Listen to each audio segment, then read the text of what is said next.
ನಮಾಮಿ ಶಂಕರ ಸದಾಶಿವ ಸಮಾರಂಭಂ ಶಂಕರಾಚಾರ್ಯ ಮಧ್ಯಮಾಂ ಅಸ್ಮದಾಚಾರ್ಯ ಪರ್ಯಂತಂ ವಂದೇ ಗುರು ಪರಂಪರಾಂ. ಶ್ರುತಿ ಸ್ಮೃತಿ ಪುರಾಣಾನಾಂ ಆಲಯಂ ಕರುಣಾಲಯಂ ನಮಾಮಿ ಭಗವತ್ಪಾದಂ ಶಂಕರಂ ಲೋಕಶಂಕರಂ. ನಾಡಿನ ಸಮಸ್ತ ವೀಕ್ಷಕ ಬಂಧುಗಳ ಪಾದಾರವಿಂದಗಳಿಗೆ ನನ್ನ ಶಿರಸಾಷ್ಟಾಂಗ ನಮಸ್ಕಾರಗಳು. ಎಲ್ಲರಿಗೂ ಶುಭೋದಯ. ಮಾತೃದೇವೋ ಭವ. ಬನ್ನಿ ಈ ವಾರದ ಭವಿಷ್ಯ ನೋಡೋಣ. ಮೊದಲನೇದಾಗಿ ಗ್ರಹಗಳು ಯಾವ್ಯಾವ ಜಾಗದಲ್ಲಿದ್ದಾವೆ, ಅವುಗಳ ಪ್ರಭಾವ ಹೇಗೆ ಅಂದ್ರೆ ನಮ್ಮ ಜೊತೆ ಯಾರ್ಯಾರಿದ್ದಾರೆ, ಈ ವಾರ ಯಾರ್ಯಾರಿದ್ದಾರೆ, ಹಿಂದಿನ ವಾರ ಯಾರ್ಯಾರಿದ್ರು. ಕೆಲವೊಂದು ಸಮಯ ನಮಗ್ ತುಂಬಾ ಒಳ್ಳೆಯವ್ರು ಬಂದು ಕುಳಿತಿರ್ತಾರೆ, ನಮ್ಮ ಸಮಯ ಕೆಟ್ಟದು ಕೈ ಹಿಡ್ಕೊಂಡಿರ್ತಾರೆ. ನಮ್ಮ ಸಮಯ ತುಂಬಾ ಚೆನ್ನಾಗಿರುತ್ತೆ, ಕೆಲವೊಂದು ಸಮಯ ನಮ್ಮ ಹತ್ರ ಒಳ್ಳೆ ದುಡ್ಡು ಇರುತ್ತೆ, ಒಳ್ಳೆ ವ್ಯಕ್ತಿತ್ವ ಇರುತ್ತೆ. ಆದ್ರೆ ನಮ್ಮ ಒಂದು ಕರ್ಮ ಯಾರೋ ಕೆಟ್ಟವರನ್ನ ಕಳಿಸಿ ನಮ್ಮಲ್ಲಿರೋದನ್ನೆಲ್ಲ ತೆಗೆದುಹಾಕುತ್ತೆ. ಇದೇ ಪ್ರಚೋದನೆ, ಗ್ರಹಗಳ ಪ್ರಚೋದನೆ. ಆ ಗ್ರಹಗಳು ಡೈರೆಕ್ಟ್ ಆಗಿ ಬರಲ್ಲ, ಇನ್ನೊಬ್ಬರ ಮೂಲಕ ಪ್ರಭಾವ ಬೀರುತ್ತೆ. ನೋಡಿ, ನಾವೊಂದು ಬಿಸಿಲು ಕುದುರೆ ತರ ಎಲ್ಲೋ ಕುಳಿತಿದ್ದೇವೆ, ಬಿಸಿಲು ಯಾರೋ ಬಂದು ಫ್ಯಾನ್ ಹಾಕಿದಾರೆ, ಅವ್ರ ಮನೇಲಿ ನಾವು ಕುಳಿತಿದ್ರೆ ನಮ್ಗೊಂಥರ ತಂಪು ಅನ್ಸುತ್ತೆ. ನಮ್ಮ ಮನೆಗೆ ಬರ್ತವೆ, ಫ್ಯಾನ್ ಓಡ್ತಿಲ್ಲ, ಕರೆಂಟ್ ಇಲ್ಲ. ನೋಡಿ, ಹೀಗೆ ನಮಗೇ ಗೊತ್ತಿಲ್ಲದೇ ಆ ಪ್ರಭಾವ. ಎಲ್ಲೋ ಕುಳಿತಿರ್ತೇವೆ, ಏನೋ ಕಷ್ಟ, ಯಾರೋ ಬಂದು ನಮ್ಗೊಂದು ಹಣ್ಣು ಕೊಡ್ತಾರೆ, ಒಂದು ಸಮಾಧಾನ ಮಾಡ್ತಾರೆ, ಒಂದು ಚೈತನ್ಯ ತುಂಬಿಸ್ತಾರೆ, ಒಂದು ಧೈರ್ಯ ಹೇಳ್ತಾರೆ, ನಮ್ಮ ಶಕ್ತಿ ಇದೆಲ್ಲ ಬರುತ್ತೆ ಕಣೋ, ಇದು ಕಳೆದೋಗುತ್ತೆ ಕಣೋ, ಮತ್ತೆ ಇನ್ನೊಂದು ಬದುಕು ಸಿಗುತ್ತೆ ಕಣೋ, ಮತ್ತೆ ಇನ್ನೊಂದು ಅವಕಾಶ ಸಿಗುತ್ತೆ ಕಣೋ ಅಂತ ಯಾರೋ ಧೈರ್ಯ ಹೇಳಿ ನಮಗೊಂದು ಸಮಾಧಾನ. ಕೆಟ್ಟದ ಸಮಯ ಆ ಗ್ರಹಗಳು ಇನ್ನೊಬ್ಬರ ಮೂಲಕ ಪ್ರಚೋದನೆ ಮಾಡಿ ನೇರವಾಗಿ ಬರೋದಿಲ್ಲ. ಯಾವುದೇ ಗ್ರಹ ಬಂದು ನೇರವಾಗಿ ಬಂದು ನಮ್ಮನ್ನ ಪರೀಕ್ಷಿಸುವುದಿಲ್ಲ. ನಮ್ಮ ಯೋಗ್ಯತೆ, ನಮ್ಮ ಕರ್ಮ, ನಮ್ಮ ಧರ್ಮ ಅಧರ್ಮ, ನ್ಯಾಯ ಅನ್ಯಾಯ ಕಾಯ್ತಾ ಇರ್ತವೆ. ಆ ಸಮಯಕ್ಕೆ ನಮ್ಮನ್ನ ಅಲ್ಲಿ ಕರ್ಕೊಂಡು ಹೋಗ್ತವೆ, ಇಲ್ಲ ಯಾರನ್ನೋ ನಮ್ಮ ಜೀವನದಲ್ಲಿ ಕರ್ಕೊಂಡು ಬರ್ತವೆ. ಹೌದು, ನಾವು ಮಾತ್ರ ಇಲ್ಲ. ಖಂಡಿತ ತುಂಬಾ ಕೆಟ್ಟದಾದಾಗ್ಲೂ ನಮಗೊಂದು ಒಳ್ಳೇದಾಗಿರುತ್ತೆ. ಯಾರೋ ಒಬ್ಬರು ಸಾಂತ್ವನ, ಯಾರೋ ಒಂದು ಸಣ್ಣ ಸಮಾಧಾನದ ಮಾತು, ಅಲ್ಲೆಲ್ಲೋ ಒಂದು ಚೈತನ್ಯದ ಮಾತು. ಇನ್ನಿಲ್ಲ, ನಾನಿದ್ದೀನಿ ಬಿಡ್ರಿ. ಇವತ್ತು ಬಂದಂತ ಎಷ್ಟೋ ಬಿರುಗಾಳಿಗಳ ನಡುವೆ ನನಗೂ ಅಂತ ಒಂದ್ 4 ಜನ ಆತ್ಮೀಯರಿದ್ದಾರೆ. ನೀವು ಇದ್ದೀರಿ. ಗುರುಗಳೇ, ನಾವಿದ್ದೀವಿ ಗುರುಗಳೇ, ಯಾಕೆ ಯೋಚನೆ ಮಾಡ್ತೀರಿ? ಕೆಟ್ಟ ಸಮಯ. ಹಾಗೆ ಕೆಲವು ಕೆಟ್ಟವರು ಬಂದ್ರು, ಬಾಚ್ಕೊಂಡಿದ್ದೋ ದೋಚ್ಕೊಂಡಿದ್ದೋ ಅವರ ಸ್ವಾರ್ಥ ಅಲ್ಲ. ಅದು ನಮ್ಮ ಸಮಯ ಕೆಟ್ಟಿದೆ. ನಮ್ಮ ಸಮಯ ಕೆಟ್ಟಾಗ ಏನ್ ಗೊತ್ತಾ, ಒಳ್ಳೇದನ್ನು ಕಳ್ಕೊಬಿಡ್ತಾರೆ. ಪ್ರಚೋದನೆ ಆಗಿ, ಬುದ್ಧಿ ಪ್ರಚೋದನೆ ಆಗಿ ಒಳ್ಳೆಯವರನ್ನು ನಂಬಲಿಕ್ಕೆ ಆಗದಂತ ಸ್ಥಿತಿ ಆಗ್ಬಿಡುತ್ತೆ. ಯಾರು ಒಳ್ಳೆಯವರು, ಯಾವುದು ಲಾಭ, ಯಾವುದು ನಷ್ಟ ಗೊತ್ತಿಲ್ಲ. ಅಲ್ಲಿ ಒಂದು ರೀತಿ ವಿಪರೀತವಾದಂತ ದುರಾಸೆ ಭಾವವನ್ನ ಉಂಟು ಮಾಡಿಬಿಡುತ್ತೆ. ಅದಕ್ಕೆ ಇದನ್ನ ಗ್ರಹಗಳ ಸ್ಥಿತಿಗತಿಗಳನ್ನ ನೋಡೋದು. ನಮಗೀಗ ಒಳ್ಳೆಯದ್ರ ಪ್ರಚೋದನೆ ಆಗುತ್ತಾ, ಕೆಟ್ಟದ್ರ ಪ್ರಚೋದನೆ ಆಗುತ್ತಾ, ಯಾರನ್ನೂ ಕೆಟ್ಟವರನ್ನ ನಮ್ಮ ಹತ್ರ ಕಳಿಸುತ್ತಾ, ಯಾರನ್ನೂ ಒಳ್ಳೆಯವರನ್ನ ನಮ್ಮ ಹತ್ರ ಕಳಿಸುತ್ತೆ ಮಕ್ಕಳ. ಯಾರೋ ಪುಣ್ಯಾತ್ಮ ಎಲ್ಲಿಂದಲೂ ಬಂದು, ನೀವು ನಂಬೋಲ್ಲ, ನಾನು ಬೆಂಗಳೂರು ಬಿಟ್ಟು ನನಗೆ ಈ ಒಂದು ಮನೆ ಕುಟುಂಬ ಮೋಹ ಇದು ಇರ್ಲಿಲ್ಲ. ಎಲ್ಲೋ ಒಂದು ರೀತಿಯ ನಿರ್ಲಿಪ್ತ ಭಾವ. ಆವತ್ತು ಮದ್ರಾಸ್ ಅಂತಿದ್ವಿ, ಚೆನ್ನೈ ಅಂತಿರ್ಲಿಲ್ಲ. ಆಮೇಲೆ ಚೆನ್ನೈ ಹೆಸರಾಯ್ತು. ಸೆಂಟ್ರಲ್ಗೆ ಹೋಗಿದ್ದೆ. ಎಲ್ಲಿ ಹೋಗೋದು ಗೊತ್ತಿಲ್ಲ, ಯಾವುದೋ ಒಂದು ಟ್ರೈನ್ ಸಿಕ್ತು, ಹತ್ಕೊಂಡೆ. ಗಮ್ಯ ಗೊತ್ತಿಲ್ಲ, ಇಳಿದೆ. ಬಂದು ಆ ರೈಲ್ವೆ ಸ್ಟೇಷನ್ ಅಲ್ಲಿ ಬೆಳಿಗ್ಗೆ ಒಂದು 4:30-5 ಗಂಟೆಗೆ ಮಲಗ್ಬಿಟ್ಟಿದ್ದೇನೆ. ನಿದ್ರೆ, ಸುಸ್ತು, ಹಸುವೆ, ಏನ್ ಮಾಡೋದು ಗೊತ್ತಿಲ್ಲ. ಒಂದ್ ಜೊತೆ ಬಟ್ಟೆ ಇದೆ, ಜೇಬಲ್ಲಿ ಒಂದು 30 ರೂಪಾಯಿ ಇದೆ. ಮಲಗ್ಬಿಟ್ಟಿದ್ದೇನೆ. ಆ ಒಂದು ರೈಲ್ವೆ ಸ್ಟೇಷನ್ ಯಾರೋ ಒಂದು ಬೆಳಿಗ್ಗೆ ಬ್ರಾಹ್ಮಿ ಮುಹೂರ್ತ ಒಂದು 5 ಗಂಟೆ 5:15 ಎಬ್ಬರಿಸ್ತಿದ್ದಾರೆ. ನನಗೆ ಕನ್ಸಲ್ಲಿ ಎಬ್ಬರಿಸ್ತಿದ್ದಾರೆ. ಯಾರೋ ಗುರುಗಳನ್ನ ನೋಡಿದ ಹಾಗೆ ದಿವ್ಯಾನುಭೂತಿ. ಆ ನಶೆಯಲ್ಲಿದ್ದೇನೆ. ಯಾರೋ ಬಂದು ಎಲ್ಲೋ ದೇವಸ್ಥಾನಕ್ಕೆ ಕರ್ಕೊಂಡು ಹೋದ ಹಾಗೆ ಅಂಥದ್ದೊಂದು ಅದ್ಭುತವಾದ ಕನಸು. ನೋಡಿ, ಕನಸುಗಳು ಮಾತಾಡ್ತವೆ. ಕೆಲವರಿಗೆ ನಿಜ ಆಗುತ್ತೆ, ಕೆಲವ್ರಿಗೆ ನಿಧಾನವಾಗಿ ಆಗುತ್ತೆ. ನನ್ನ ಅದೃಷ್ಟವೋ, ನಿಮ್ಮ ಆಶೀರ್ವಾದವೋ, ನಿಮ್ಮ ಪ್ರೀತಿಯೋ, ನನ್ನ ಹೆತ್ತ ತಾಯಿಯ ಆಶೀರ್ವಾದವೂ ಏನೋ, ಯಾವಾಗಲೂ ಆ ತಾಯಿ ನನ್ನ ಮಕ್ಕಳು ಚೆನ್ನಾಗಿರ್ಬೇಕು ಅಂತಲೇ ಎಲ್ಲ ತಾಯಿ ಬಯಸುವುದು. ಎಲ್ಲೂ ಅಮ್ಮನ ಮೇಲೆಯೂ ಆ ಒಂದು ಮೋಹ ಇಲ್ಲ, ಬಂಧುತ್ವ ಇಲ್ಲ, ಕುಟುಂಬದ ಮೇಲಂತೂ ಇಲ್ಲವೇ ಇಲ್ಲ. ದಣದು ಬಿಟ್ಟಿದ್ದೆ. ಎಷ್ಟು ತಗೋಬಂದರೂ ಒಂದು ತೂತಾದ ಹಂಡೆ ಅದು. ಆ ದಣದ ಸ್ಥಿತಿನಲ್ಲಿ ಯಾಕೋ ಎಲ್ಲ ನಿರ್ಲಿಪ್ತ ಅನ್ನಿಸ್ಬಿಟ್ಟಿತ್ತು. ಏನೇನೋ ಕಳ್ಕೊಂಡಿದ್ದೆ. ತುಂಬಾ ಒಳ್ಳೆ ಒಂದು ಉದ್ಯೋಗ ಬಿಟ್ಟು ಬಂದಿದ್ದೆ. ಯಾವುದೋ ಒಂದು ಸೆಳೆತ, ನಂಬಿಕೆ, ಆ ನಂಬಿಕೆ ಅಪನಂಬಿಕೆ ಆಗೋಯ್ತು. ಮನೆಯ ವಿಚಾರ ಎಲ್ಲ ಏನು ಬೇಡ, ನನಗೆ ಎಲ್ಲಿ ಹೋಗ್ಬೇಕು ಗೊತ್ತಿಲ್ಲ, ಏನ್ ಮಾಡ್ಬೇಕು ಗೊತ್ತಿಲ್ಲ, ಯಾವ್ದು ಮಾಡ್ಬೇಕು ಗೊತ್ತಿಲ್ಲ. ಗಮ್ಯ ಗಮನ, ನನ್ನ ಆಗಮನವೇ ನನಗೊಂದು ಪ್ರಶ್ನಾರ್ಥಕ ಚಿಹ್ನೆ ಆಗ್ಬಿಟ್ಟಿತ್ತು. ಹೆಬ್ಬರಿಸ್ತಾರೆ, ಹೀಗೆ ಕಣ್ಬಿಡ್ತೇನೆ ನಿಜಾನ. ಅದೇ ತರದೇ ವ್ಯಕ್ತಿ ಕನಸಲ್ಲಿ ಏನ್ ನೋಡ್ತಿದ್ದಾನೆ ಅವರೇ ಅದು. ಅದೇ ಕನಸು ಅಂತ ನಾನು ಅನುಭವಿಸ್ತಿದ್ದೇನೆ. ಎದ್ದೋಳೋ ಅಂತ ಅವ್ರ ಭಾಷೆನಲ್ಲಿ. ನನಗೆ ಆ ಭಾಷೆ ಬರಲ್ಲ. ಎದ್ದೆ, ಸ್ವಲ್ಪ ಅರ್ಥ ಆಗ್ತಿತ್ತು. ಏನ್ ಇಲ್ಲಿ ಮಲಗಿದ್ಯಾ, ಬಾ ಅಂತ. ತಾವ್ಯಾರು, ನಾನೇನು, ಬಾರೋ ಅಂತ. ನಡಿ ನನ್ ಜೊತೆ ಬಾ ಅಂತ. ಒಂದೆರಡು ಪುಸ್ತಕ, ಒಂದ್ ಜೊತೆ ಬಟ್ಟೆ ಅಷ್ಟೇ. ಒಂದೆರಡು ನನಗೆ ಪೇಪರ್ ಓದೋ ಹುಚ್ಚು, ಪುಸ್ತಕಗಳು ಓದೋ ಹುಚ್ಚು. ಅದು ಬಿಟ್ರೆ ಪ್ರಪಂಚ ಗೊತ್ತಿಲ್ಲ. ಯಾರು ಸರಿ ಅಂತ ತುಲನೆ ಇವತ್ತಿಗೂ ಇಲ್ಲ, ಯಾರು ತಪ್ಪು ಅನ್ನೋದು ಗೊತ್ತಿಲ್ಲ. ಎಲ್ಲರಿಗೂ ನಿಲ್ತೇನೆ, ಎಲ್ರಿಗೂ ಧೈರ್ಯ ತುಂಬಿಸ್ತೇನೆ, ಸಮಾಧಾನ ಮಾಡ್ತೇನೆ. ನನಗ್ ಸಮಾಧಾನ ಇಲ್ಲ ಅಂದಾಗೆಲ್ಲ ನಿಮ್ಮನ್ನ ನೋಡಿ ನಾನು ಸಮಾಧಾನ ಪಟ್ಕೋತೇನೆ. ಯಾರೋ ಕೆಲವು ಸಾಧಕರು ಬಂದಾಗ, ನಿಮ್ಮಿಂದ ಆಯ್ತು ಅಂದಾಗ ಆ ಗುರುಗಳು ಕೊಟ್ಟ ವಿದ್ಯೆ ನೆನೆಸ್ಕೋತೇನೆ. ಈ ರೀತಿ ಪ್ರಣವ ಶಕ್ತಿ ನಮಗೊಂದು ದಾರಿ ತೋರಿಸಿದ್ರಿ ಅಂತ. ನನಗೆ ಹೋಗೋಕ್ ಸಂಕೋಚ. ಹೇಳ್ತಿದ್ದಾರೆ ಬಾರು ಅಂತ.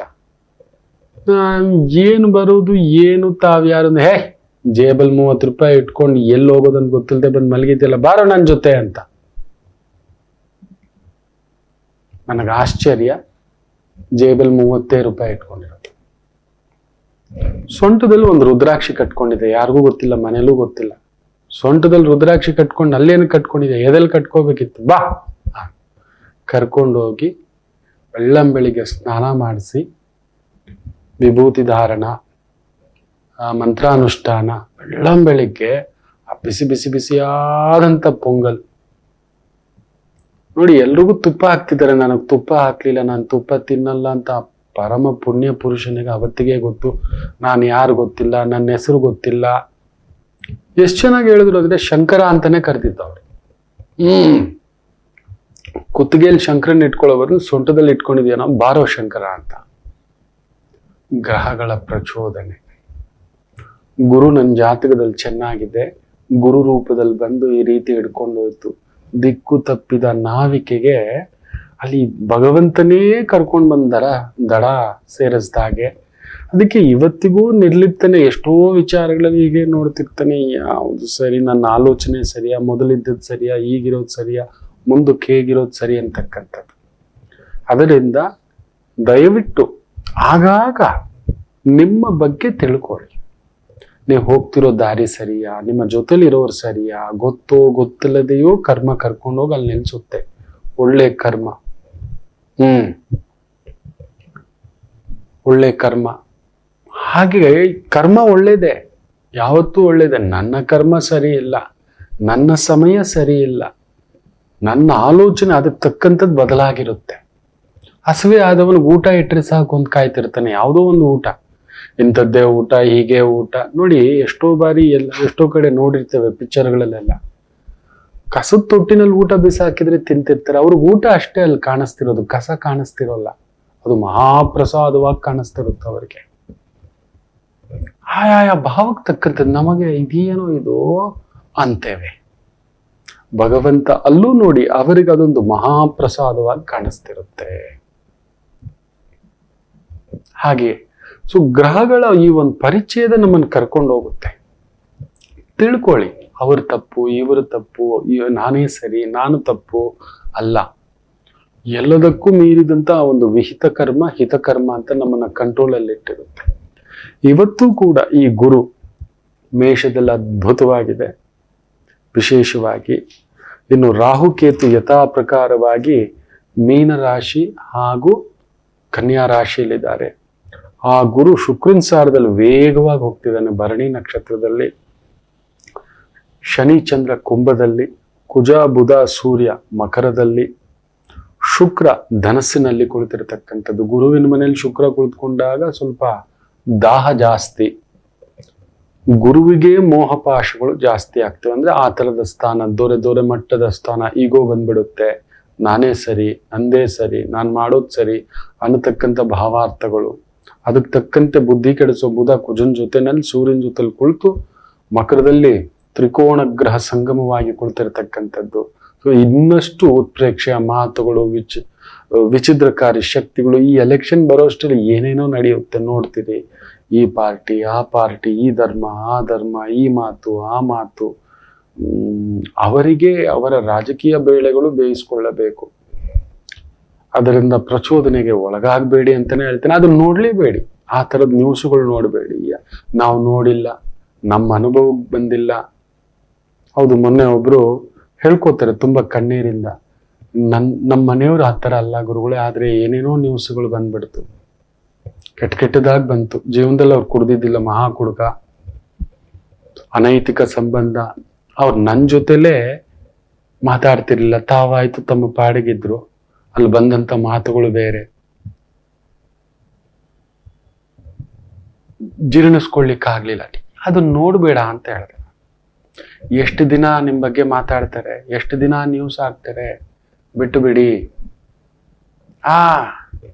ಈಗ ಇಂದಿರಾ ಗಾಂಧಿ ಅವ್ರು ಆಳೋದ್ರು, ನೆಹರು ಅವ್ರು ಆಳೋದ್ರು, ನಾವು ನೋಡೇ ಇಲ್ಲ, ನಾವ್ ಇರ್ಲೂ ಇಲ್ಲ, ನಮಗ್ ಗೊತ್ತೂ ಇಲ್ಲ, ನಮ್ಮ ಅನುಭವಕ್ಕೂ ಗೊತ್ತಿಲ್ಲ. ರಾಜೀವ್ ಗಾಂಧಿ ಹೋದ್ರು, ವಾಜಪೇಯಿ ಹೋದ್ರು, ಮೊರಾರ್ಜಿ ದೇಸಾಯಿ ಹೋದ್ರು, ಪಿ ವಿ ನರಸಿಂಹರಾವ್ ಹೋದ್ರು. ಇವತ್ತು ಅವ್ರಿಗೆ ಭಾರತ ರತ್ನ ಪ್ರಶಸ್ತಿ ಬಂದಿದೆ. ಯಾರು ನೋಡಿದ್ದೇವೆ ಈ ತರ ಪ್ರಶಸ್ತಿ ಅದು ಇದು ಅಂತ ಬಂದಾಗ ಏನೋ ಒಂದು ಮಾತು. ಅದರಿಂದ ತೀರಾ ಈ ತರದ ಅವಗಾಹನೆಗಳಿಗೆ ಸ್ವಲ್ಪ ಒಂದು ಅದರಲ್ಲೂ ಗುರು ವೃಷಭಕ್ಕೆ ಬಂದಾಗ ಇನ್ನಷ್ಟು ಉಲ್ಪಣ. ಮೇ 1ನೇ ತಾರೀಕಿಗೆ ಆ ಪುಣ್ಯಾತ್ಮ ಸರ್ರಂತ ಕೃತಿಗಾ ನಕ್ಷತ್ರ ಛಾಯೆಯಲ್ಲಿ ಬಂದು ಕೂತ್ಕೋತಾನೆ. ವೃಷಭದಲ್ಲಿ ಬಂದು ಕುಳಿತಾಗ ಈ ರೀತಿ ಮಾತುಗಳು ಇನ್ನಷ್ಟು ಪ್ರಚೋದನೆ ಆಗುತ್ತೆ. ನಾನ್ ಸರಿ, ಇವ್ರು ಸರಿ ಇಲ್ಲ, ಇದು ಸರಿ ಅದು ಸರಿ. ಪರವಾಗಿಲ್ಲ, ನಮ್ಮ ಯೋಗಕ್ಕೆ ಬಿಟ್ಟಿದ್ದು. ನೋಡಿ, ನಾವು ಮಾಡಿದಂತ ಪ್ರಾಜೆಕ್ಟು ಇವತ್ತು ಹೇಳ್ತೇನೆ ನೋಡಿ, 29 ರೂಪಾಯಿಗೆ ಅಕ್ಕಿ ಕೊಡ್ತಿದ್ದಾರೆ. ಒಂದೇ ಗಂಟೆಯಲ್ಲಿ 10 ಟನ್ ಖಾಲಿ ಆಯ್ತು ಅಂತಾರೆ. ಇದನ್ನೇ ಮಾಡಿದ್ದು ನಾವು ನಮಾಮಿ ಶಂಕರದಲ್ಲಿ. ಅಂಥದ್ದೊಂದು ಯೋಜನೆ. 5,000 ರೂಪಾಯಿಗೆ 11,000 ರೂಪಾಯಿ ಉತ್ಪನ್ನಗಳು ಪ್ರತಿ ಮನೆಗೂ. 5,000 ರೂಪಾಯಿ ಮೆಡಿಸಿನ್ಸ್ ಫ್ರೀ, 5 ಜನಕ್ಕೆ ವಸ್ತ್ರ ಫ್ರೀ.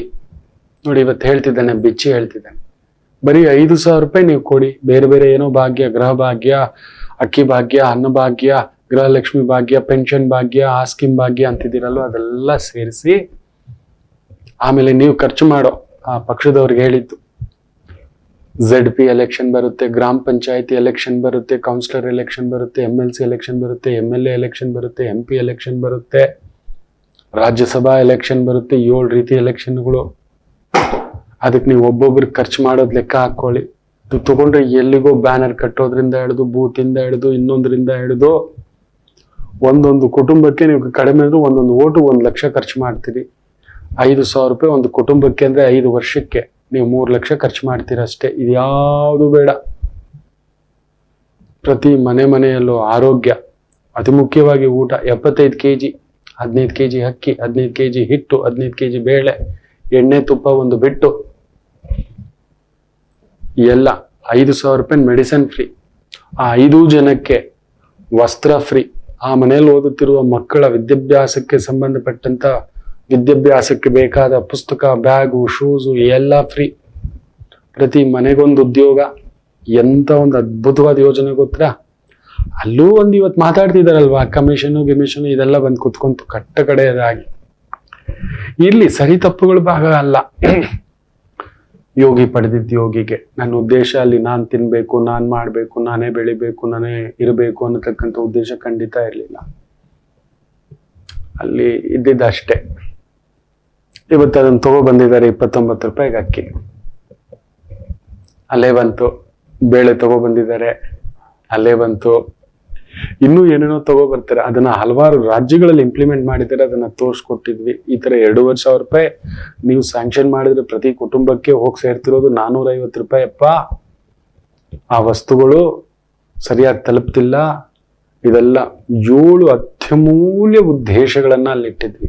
ಅದ್ರ ಜೊತೆಲಿ ಇನ್ನೊಂದು 70 ಉದ್ದೇಶ ಇತ್ತು.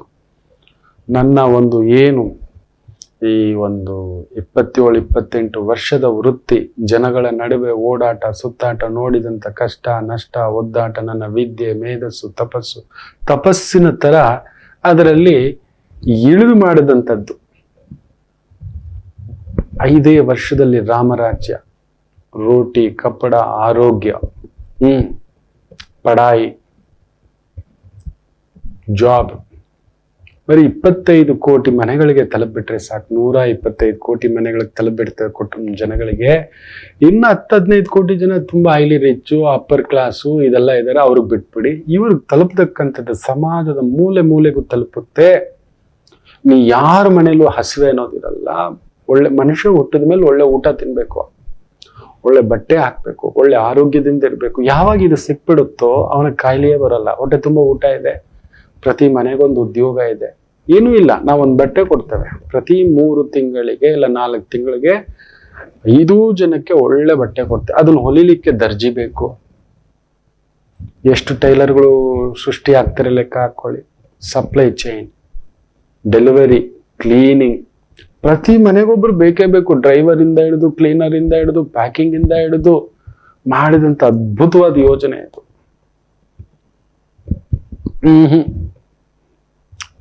ಕಲಿಯುಗ ಪ್ರಭಾವ ಅಂತ ಅನ್ಕೊಂಡೆ ಅಷ್ಟೆ. ಗೊತ್ತಿತ್ತು ಈ ಪ್ರಾಜೆಕ್ಟ್ ಮಾಡುವಾಗ ಇದು ಎಲ್ಲಿಗೆ ಬೇಕಾದ್ರೂ ತಗೊಂಡೋಗಿ ನಿಲ್ಲಿಸುತ್ತೆ, ಇಲ್ಲ ತೀರಾ ಕೆಳಗಡೆ ನಿಲ್ಸುತ್ತೆ ಅಂತ ಗೊತ್ತಿತ್ತು. ಆದ್ರೆ ಕೆಲವೊಂದು ಅವಮಾನಗಳು ತಟ್ಕೊಳ್ಳಿಕ್ಕೆ ಬಿಡ್ಲಿಲ್ಲ. ನಾನು ಮನುಷ್ಯ ಅಲ್ವಾ.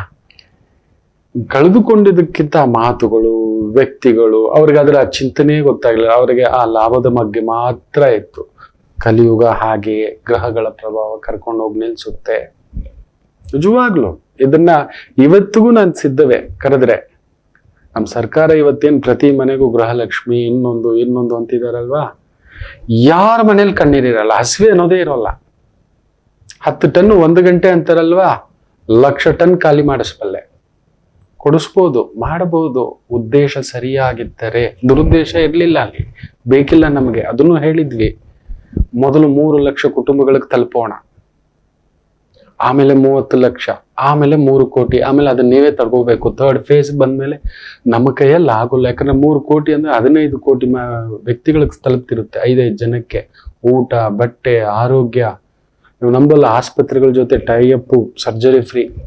ಏನ್ ನೀವು ಇವತ್ತು 5 ಲಕ್ಷ ಆರೋಗ್ಯಶ್ರೀ ಅಂತಿದ್ದೀರಲ್ಲೋ, ಅದಕ್ಕೆ ಮೀರಿದ್ದು. ಪ್ರತಿ ಮನೆಯಲ್ಲೂ ಆರೋಗ್ಯ ತಪಾಸಣೆ ಇರುತ್ತೆ. ಎಂತ ಅದು ಅಂದ್ರೆ ಒಂದನ್ನು ಮುಟ್ಟಿದ್ರೆ 100 ಉದ್ದೇಶಗಳು, ಸದುದ್ದೇಶಗಳಿದ್ವು. ಇಟ್ ಈಸ್ ಯು, ನೀವೇ ನಡೆಸೋದು. ನಮಗ್ ಬೇಕಿಲ್ಲ ಇದು. ಆಚಾರ್ಯನಿಗೆ ಏನಕ್ಕೆ ಬೇಕು? ಸ್ಟೇಜ್ ಬರ್ತಿದ್ದಾಗೆ ನಮ್ಮನ್ನ ಬಿಡುಗಡೆಗೊಳಿಸಿ, ನಿಮ್ ಮೇಲುಸ್ತುವಾರಿಯಲ್ಲೇ ನಡೆಸಿ. ಇಲ್ಲ, ಬೇಜಾರಿಲ್ಲ. ಇದೇನಾದ್ರೂ ಇಂಪ್ಲಿಮೆಂಟ್ ಮಾಡಿಬಿಟ್ಟಿದ್ರೆ ಮಕ್ಕಳೇ, ಇವತ್ತಿಗೂ ಹೇಳ್ತಾನೆ, ಸರಿಯಾದ ವ್ಯಕ್ತಿಗಳು ಸಿಕ್ಕಿ ಮಾಡಿದರೆ ನಮ್ಮ ರಾಜ್ಯ ಮತ್ತೆ ವಿಜಯನಗರ ಸಾಮ್ರಾಜ್ಯ. ಹೌದು, ಸಾಲ ಮಾಡೋ ನೆಸೆಸಿಟಿಯೇ ಇಲ್ಲ. ಸಾಲ ಮಾಡುವ ನೆಸೆಸಿಟಿಯೇ ಇಲ್ಲ. ಅಂಥದ್ದೊಂದು ಅದ್ಭುತ, ತುಂಬಾ ದೊಡ್ಡ ಪ್ರಾಜೆಕ್ಟ್ ಇದು. ಟೂತ್ ಪೇಸ್ಟ್ ಇಂದ, ಬ್ರಷ್ ಇಂದ ಹಿಡಿದು, ಸೋಪ್ ಇಂದ ಹಿಡಿದು ಪ್ರತಿಯೊಂದು ಮನೆಗೆ ಬೇಕಾದ ಎಲ್ಲಾ ಬಳಕೆಯ ವಸ್ತುಗಳು. ಅದನ್ನೆಲ್ಲ ತುಂಬಾ ದೊಡ್ಡದಾಗಿ ಎಕ್ಸ್ಪ್ಲೇನ್ ಮಾಡಿದ್ದೀವಿ. ಇರ್ಲಿ, ಅವಕಾಶ ಸಿಗೋದು ನಮಗೆ ಸಿಕ್ತು, ಪ್ರಯತ್ನ ಮಾಡಿದ್ವಿ. ಯಾಕೋ ದೈವ್ಯ ಪ್ರಣಾಳಿಕೆ ನಾವು ಹೀಗೆ ಇರ್ಬೇಕು. ಯಾಕಂದ್ರೆ ನಮಗೆ ಬಿರಿಯಾನಿಗೆ 2,000 ರೂಪಾಯಿ, 20,000 ರೂಪಾಯಿ ಒಂದು ಓಟ್ಗಂತೆ. ಇನ್ನು ಸ್ವಲ್ಪ ದಿನದಲ್ಲಿ ಆಂಧ್ರದಲ್ಲಿ ಎಲೆಕ್ಷನ್ ಬರುತ್ತೆ ನೋಡಿ. ಅಲ್ಲಿ ಒಂದೊಂದು ಓಟಿಗೆ ಒಂದೊಂದು ಪಕ್ಷ 50,000 ಕೊಡ್ತಾರೆ ಅನ್ನೋಷ್ಟು ಮಾತು. ಅಷ್ಟು ದುಡ್ಡು ಮಾಡಿಟ್ಕೊಬಿಟ್ಟಿದ್ದಾರೆ. ಒಂದೊಂದು MP ಸೀಟಿಗೆ ಎಷ್ಟು, ರಾಜ್ಯಸಭಾ ಸೀಟ್ ಎಷ್ಟು, MLC ಸೀಟ್ ಎಷ್ಟು ದುಡ್ಡು ಕೊಟ್ಟು ತಗೊಂಡಿದ್ದಾರೆ ಅಂತ ಮೊನ್ನೆಲ್ಲ ಬಂದಿದ್ದಾವೆ. ನೀವು ನೋಡಿ, ಮನುಷ್ಯ ಸ್ವಾರ್ಥದ ಚಿಂತನೆ ಕಳ್ಕೊಬಿಡ್ತಾನೆ. ಅವಕಾಶ ಸಿಗೋದು ನಾವೇನ್ ಮಾಡ್ಕೊಬಿಟ್ಟಿದ್ದೇವೆ, ಇವತ್ತು ಮಾಡ್ಕೊಬಿಟ್ಟಿದ್ದೇವೆ. ಕರೆಂಟ್ ಕೊಡ್ತೀರಿ, ಇನ್ನೊಂದು ಕೊಡ್ತೀರಿ ಅನ್ನತಕ್ಕಂಥ ಭಾವಾರ್ಥಕ್ಕೆ ಸರಿಯಾಗಿ ತಲುಪ್ತಿದೀಯಾ? ಹೇಳಿದ್ದೊಂದು ನಡೆದಿದೆಯಾ? ಈಗ ತಲುಪಿದೀಯಾ? ಎಲ್ಲರಿಗೂ ಸಿಕ್ಕಿದೀಯಾ? ಕೊಟ್ಟಿದಾರಾ? ಮಾಡ್ತಿದಾರಾ? ನೋಡಿ, ಅವಕಾಶ ಸಿಗೋದು. ಒಂದು ಇಬ್ರು ವ್ಯಾಪಾರಿಗಳು, ತುಂಬಾ ಒಳ್ಳೆ ವ್ಯಾಪಾರ. ಒಂದೂರಲ್ಲಿ ಇಬ್ಬರು ವ್ಯಾಪಾರಿ, ಅವ್ರದ್ದೊಂದು ನಿಯಮ ಹಾಕೊಂಡಿದ್ರು. ಅವರು ಎಂತ ವ್ಯಾಪಾರಸ್ಥರು ಅಂದ್ರೆ ಎಲ್ಲಾ ಮಾರ್ತಿದ್ರು. ಬಂಗಾರ, ಬೆಳ್ಳಿ, ಏನೇನೋ ತಗೊಂಡೋಗಿ ಊರಿಂದ ಊರಿಗೆ ಹೋಗಿ ವ್ಯಾಪಾರ ಮಾಡ್ತಿದ್ರು. ಆದ್ರೆ ಇವರಿಬ್ಬರಿಗೆ ಯಾವಾಗ್ಲೂ ಕ್ಲಾಶ್ ಆಗೋದಂತೆ. ಈತನು ಅದೇ ಊರಿಗೆ ಹೋಗಿರೋದು, ಇವನು ಅದೇ ಊರಿಗೆ ಹೋಗಿರೋದು. ಇವನದೊಂದು ಬೆಲೆ ಇರುತ್ತೆ, ಅವನದೊಂದು ಬೆಲೆ ಇರುತ್ತೆ. ವ್ಯಾಪಾರ ಅಂದ್ಮೇಲೆ ಇರುತ್ತೆ, ಅವರವರ ಲಾಭಕ್ಕೆ ತಕ್ಕಂತೆ, ಆಲೋಚನೆಗೆ ತಕ್ಕಂತೆ ಒಂದು ಲಾಭ ನಿರ್ಧಾರ ಇಟ್ಕೊಂಡು ಮಾಡ್ತಿರ್ತಾರೆ. ಇವನ್ ಇದೇ ಮೂಸಂಬಿಯನ್ನ 10 ರೂಪಾಯಿಗೆ ಮಾರ್ಬೋದು, ಇವನು 5 ರೂಪಾಯಿಗೆ ಮಾರ್ಬೋದು, ಇಲ್ಲ ಇವನು 50 ರೂಪಾಯಿಗೆ ಮಾರ್ಬೋದು. ಸೊ ಅದರಿಂದ ನನ್ನ ವ್ಯಾಪಾರ ಕೆಡುತ್ತೆ, ನಿನ್ ವ್ಯಾಪಾರನೂ ಕೆಡುತ್ತೆ, ಏನ್ ಮಾಡೋಣ ಅಂತ ಹೇಳಿ ತುಂಬಾ ದಿನಗಳು ಚರ್ಚೆ ಮಾಡಿ ಒಂದ್ ನಿರ್ಧಾರಕ್ಕೆ ಬಂದಂತೆ. ನೋಡಪ್ಪ, ನಾನೊಂದು ಊರಿಗೆ ಹೋಗ್ತೇನೆ, ಇಬ್ರು ಜೊತೆಲೆ ಹೋಗೋಣ. ಆ ಊರಿಗೆ ನಾನು ಹೋದ್ರೆ ನೀನ್ ಬರ್ಬೇಡ. ನನ್ ವ್ಯಾಪಾರ ಎಲ್ಲ ಮುಗಿದ್ಮೇಲೆ ನಿನಗ್ ಮಾರ್ಬೇಕು ಅಂದ್ರೆ ಆ ಊರಿಗೆ ಹೋಗು, ನಾನು ಇನ್ನೊಂದು ಊರಿಗೆ ಹೋಗ್ತೇನೆ. ಇಲ್ಲ, ನೀನು ಆ ಊರಲ್ಲೆಲ್ಲ ಮಾರಿ ಆಗಿ ಹೋದ್ಮೇಲೆ ನಾನು ಆ ಊರಿಗೆ ಹೋಗ್ತೇನೆ. ಈ ರೀತಿ ಮಾತಾಡ್ಕೊಂಡಿದ್ದಾರೆ. ಸೊ ಇಬ್ಬರಿಗೂ ಅಲ್ಲೊಂದು ಜಗಳ ಬರೋಲ್ಲ, ಮನಸ್ತಾಪ ಬರಲ್ಲ, ಇಬ್ರು ಚೆನ್ನಾಗಿರ್ತೀವಿ. ಈ ಒಪ್ಪಂದ ಇಬ್ಬರಿಗೂ ತುಂಬಾ ಒಳ್ಳೇದು ಅನ್ನಿಸ್ತು. ಯಾಕಂದ್ರೆ ಇಬ್ರು ನಷ್ಟ ಹೊಂದುತ್ತಿದ್ರು. ಅಲ್ಲಿ ನೋಡಿದ್ರೆ ಇವನು ಅದೇ ಬಜಾರಲ್ಲಿ ಹಾಕೊಂಡು 10 ರೂಪಾಯಿ ಮೂಸಂಬಿ 10 ರೂಪಾಯಿ, ಇವನು 50 ರೂಪಾಯಿ ಅಂದ್ರೆ 10 ರೂಪಾಯಿ ಅವನ ಹತ್ರನೇ ಬರೋದು. ಇವನೇನ್ ಮಾಡ್ತಾನೆ, 5 ರೂಪಾಯಿ ಮೂಸಂಬಿ ಅಂತಾನೆ. ಆಗ ಒಟ್ನಲ್ಲಿ ವ್ಯಾಪಾರ ಆಗ್ಬೇಕು ಅಂತ ನಷ್ಟ ಆಗುತ್ತೆ. ಇವನು ನಷ್ಟ, ಅವನು ನಷ್ಟ, ಇವನು ಮುಳುಗ್ದ, ಅವನು ಮುಳುಗ್ದ. ಇಲ್ಲಂತದೊಂದು ದುರುದ್ದೇಶವೇ ಬರಲ್ಲ. ನನ್ ವ್ಯಾಪಾರ ನಂದು, ನಾನ್ ಮುಗಿಸ್ಕೊಂಡ್ ಬಂದ ಮೇಲೆ ನೀನ್ ಮಾಡ್ಕೊ. ನೀವು ಇವತ್ತು ನೋಡಿ, ಇಲ್ಲೇ ಒಂದು ಸರ್ಕಲ್ ಇದೆ, ನೋಡಿದಾನೆ. ಆ ಸರ್ಕಲ್ ಅಲ್ಲಿ 5 ಬೇಕರಿ ಇದೆ. 5 ಬೇಕರಿ, 10 ಮೀಟರ್ಗೊಂದು, 10 ಮೀಟರ್ಗೊಂದು, 10 ಮೀಟರ್ಗೊಂದು, 10 ಮೀಟರ್ಗೊಂದು, 10 ಮೀಟರ್ಗೊಂದು. ಈ 5 ಜನ ಉದ್ಧಾರಕ್ಕೆ ಆಗ್ತಿದಾರಾ ನೋಡಿ? ಹೌದಲ್ವಾ? 5 ಬೇಕರಿ ಸುತ್ತ 5 ಹೋಟೆಲ್ಲು.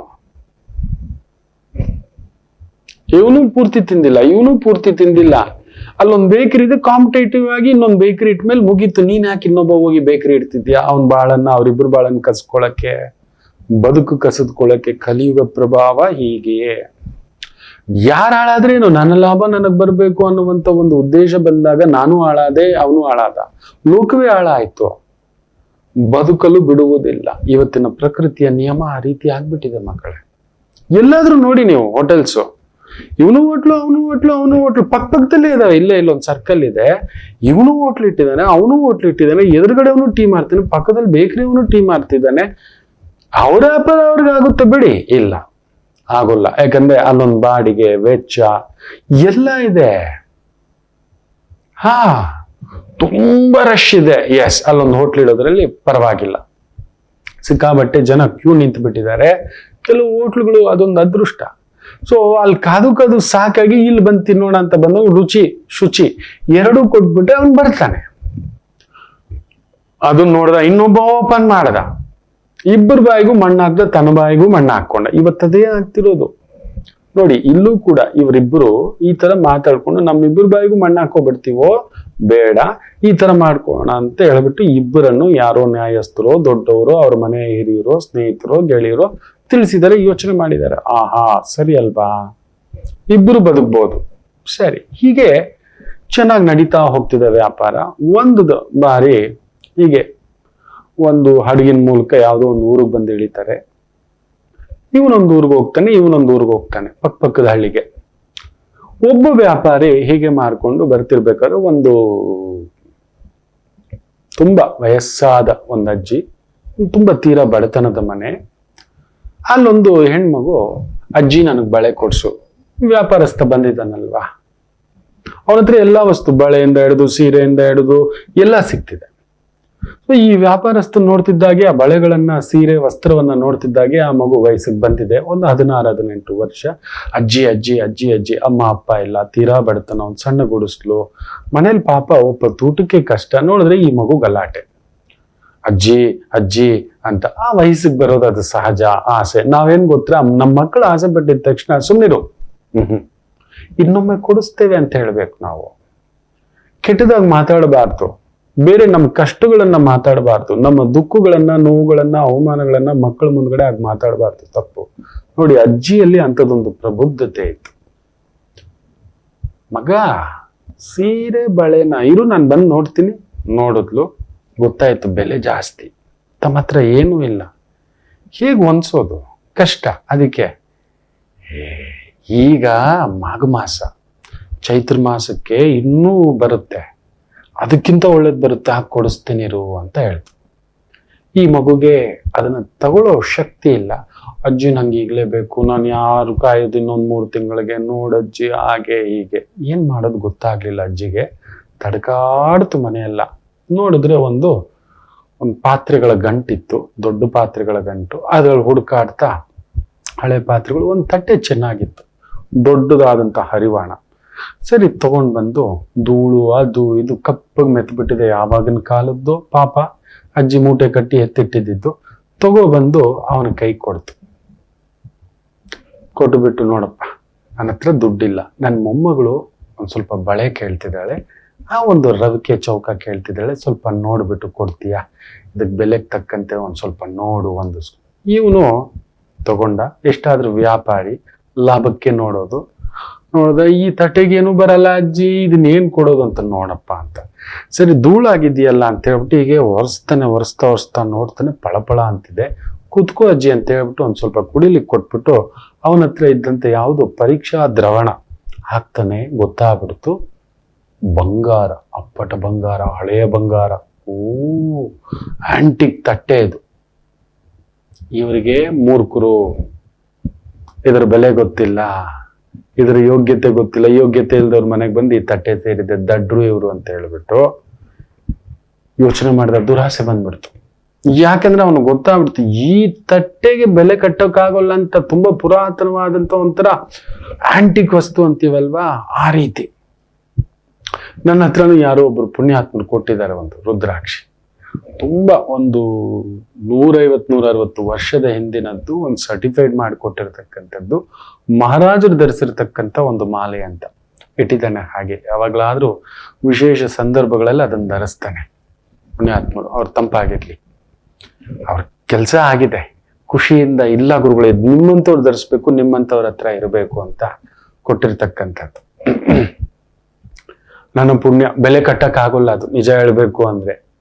ಇದೆ, ಅದರಲ್ಲೂ ಬಂಗಾರ ಇದೆ, ತುಂಬಾ ಅದ್ಭುತವಾದಂತ ರುದ್ರಾಕ್ಷಿ ಮಾಲೆ. ಇವತ್ತಿಂದಲ್ಲ ಅದು, ಒಂದು 130-150 ವರ್ಷದ್ದು, 150 ವರ್ಷದ್ದೇ ಅದು. It is a certified. ಇಟ್ಕೊಂಡಿದ್ದಾನೆ. ಇರ್ಲಿ, ನನ್ನ ಪುಣ್ಯ, ನನ್ನ ಯೋಗ ಅಂತ ಪುಣ್ಯಾತ್ಮರು ಧರಿಸಿದಂಥದ್ದು ನಾನು ಧರಿಸಿದ್ದೇನೆ ಅನ್ನೋದೇ ಒಂದು ಮಹಾ ಸೌಭಾಗ್ಯ. ನಮ್ಮ ಮನೇಲಿ ಇಟ್ಕೊಂಡಿದ್ನ ಪೂಜೆ ಮಾಡ್ತಿದ್ವಿ. ಇದು ಈ ತರದ ಮಹಾಪುಣ್ಯಾತ್ಮರು ಅಂತ ಕೊಟ್ಟಿದ್ದಾರೆ. ತುಂಬಾ ದೊಡ್ಡವರು, ರಾಜಮನೆತನದವರು, ಮಹಾರಾಜ ಧರಿಸ್ತಿದ್ದಂಥದ್ದು ಅಂತ ಒಂದು ಪೂಜೆಯಲ್ಲಿ ಅಂತ ಸಂದರ್ಭಕ್ಕೆ ಮಾತ್ರ ಅದನ್ನು ಧರಿಸ್ತೇನೆ. ಇವನಿಗೂ ಇದು ಗೊತ್ತಾಗ್ಬಿಡ್ತಿತ್ತು, ಬೆಲೆ ಕಟ್ಟಕ್ಕಾಗಲ್ಲ, ಮಹಾಭಾಗ್ಯ, ಏನ್ ಮಾಡೋಣ. ಅಯ್ಯೋ ಅಜ್ಜಿ, ಇದಿಟ್ಕೋ ಈ ತಟ್ಟೆನ, ಇದಕ್ಕೇನು ಬೆಲೆ ಬರಲ್ಲ, ನೋಡೋಣ. ನಾನು ಇದೆಲ್ಲ ಮಾರ್ಬಿಟ್ಟು ಆಯ್ತು ಅಂದ್ರೆ ಯೋಚನೆ ಮಾಡೋಕೆ ಸ್ವಲ್ಪ ಸಮಯ ಕೊಡು, ನೋಡ್ತೀನಿ. ಆಯ್ತು ಅಂದ್ರೆ ಬಂದು ಏನೋ ಒಂದು ವ್ಯವಸ್ಥೆ ಮಾಡ್ತೀನಿ, ಇಟ್ಕೋ, ಇದು ಏನು ಬೆಲೆ ಇಲ್ಲ ಅಂತ ಹೇಳಿ. ಪಾಪ ಅಜ್ಜಿ ಮುಖ ಇಷ್ಟ ಆಗ್ಬಿಡ್ತು. ಮೊಮ್ಮಗಳಿಗೆ ಹೇಳ್ತು, ಬಾಮ್ಮ ನಾನು ಹೇಳಿದೆ ತಾನೆ, ಚೈತ್ರ ಮಾಸಕ್ಕೆ ಇನ್ನೊಂದಷ್ಟು ವ್ಯವಸ್ಥೆ ಆಗುತ್ತೆ, ನೀನು ಒಳಗಡೆ ಬಂತ ಮೆಲ್ಲಕ್ಕೆ ಸಮಾಧಾನ ಮಾಡ್ತಾ. ಪಾಪ ಆ ಹೆಣ್ಮಗು ಕಣ್ಣಲ್ಲಿ ನೀರು. ಸರಿ, ನಮ್ಮ ದೌರ್ಭಾಗ್ಯವೋ ಏನೋ ಅಂತ ಅಜ್ಜಿಗೆ ಸಂಕಟ. ತಟ್ಟೆ ಅದೇ ಮೂಲೆನಲ್ಲಿ ತಗೊಂಡೋಗಿಡ್ತು. ಇವನು ವ್ಯಾಪಾರಸ್ಥ ಮುಂದಕ್ಕೆ ಹೋದ, ಯೋಚನೆ ಓಡ್ತಾನೆ ಇದೆ ಅವನಿಗೆ, ಎಷ್ಟು ಲಾಭ ಮಾಡ್ಬೋದು ಇದನ್ನ ತಗೊಂಡೋದ್ರೆ. ಒಂದು ಮಹಾರಾಜರು ಕೊಟ್ಟು ಕೊಪ್ಪರಿಗೆ ದುಡ್ಡು ಕೊಟ್ಬಿಡ್ತಾನೆ. ನಾನು 10 ಪಟ್ಟು ವಸ್ತುಗಳನ್ನ ಕೊಟ್ಟರು ಕೂಡ ಇದಕ್ಕೆ ಸಾಲಲ್ಲ ಅಂಥದ್ದು, ಈಗಾದ್ರೂ ಮಾಡ್ಬೇಕು, ಇದು ಇರ್ಲಿ ಅಂತೇಳಿ ಅವನೊಂಚೂರು ಬಳೆ ಸೀರೆ ಕೊಟ್ಬಿಟ್ಟಿದ್ರೆ ಮುಗಿದೋಗ್ತಿತ್ತು. ನೋಡಿ, ಅತಿ ಆಸೆ, ಅವಕಾಶ ಸಿಗೋದು, ನಾವು ಹಾಗೆ ಮಾಡ್ಕೊಳ್ಳೋದು ನಮ್ಮ ಬದುಕು. ಕೊಟ್ಟಿದ್ರಲ್ಲಿ ನಾವು ತೃಪ್ತಿ ಪಡೋಲ್ಲ, ಸಿಕ್ಕಿದ್ರಲ್ಲಿ ತೃಪ್ತಿ ಪಡೋಲ್ಲ, ಇನ್ನಷ್ಟು ಬೇಕು, ಮಗದಷ್ಟು ಬೇಕು ಅನ್ನತಕ್ಕಂಥ ಪ್ರಚೋದನಾ ಭಾವ. ಹೋದ, ವ್ಯಾಪಾರ ಎಲ್ಲ ಮುಗಿಸ್ಕೊಂಡು ಇನ್ನೊಂದು ಊರಿಗೆ ಹೋದ. ಸ್ವಲ್ಪ ದಿನ ಆದ್ಮೇಲೆ ಬರೋಣ, ಅಷ್ಟೊತ್ತಿಗೆ ಅವ್ರ ಆಸೆ ದಣದಿರುತ್ತೆ ಅಂತ ಇದ್ದ. ಇವನು ಈ ಊರು ಬಿಟ್ಟು ಹೋದ್ಮೇಲೆ ಇನ್ನೊಂದು ವ್ಯಾಪಾರಿ ಇದ್ನಲ್ಲ, ಆ ಊರಿಂದ ಅವನು ಬಂದ. ಮಾರ್ಕೊಂಡ್ ಬರ್ತಿರ್ಬೇಕಾದ್ರೆ ಮತ್ತೆ ಆ ಬಳೆ ಸೀರೆ ಸದ್ದು. ಅಜ್ಜಿ ನೋಡಿ, ಇನ್ನೊಬ್ಬ ವ್ಯಾಪಾರಿ ಬಂದಿದ್ದಾನೆ, ನಮ್ ಟೈಮ್ ಚೆನ್ನಾಗಿದೆ, ಮತ್ತೆ ಅಂತ ಹೇಳ್ಬಿಟ್ಟು ಒಂದು ವಾರದಲ್ಲಿ ಇನ್ನೊಬ್ಬ ನೋಡಿದ್ರೆ ಅವನಲ್ಲ ಇವನು ಬೇರೆ.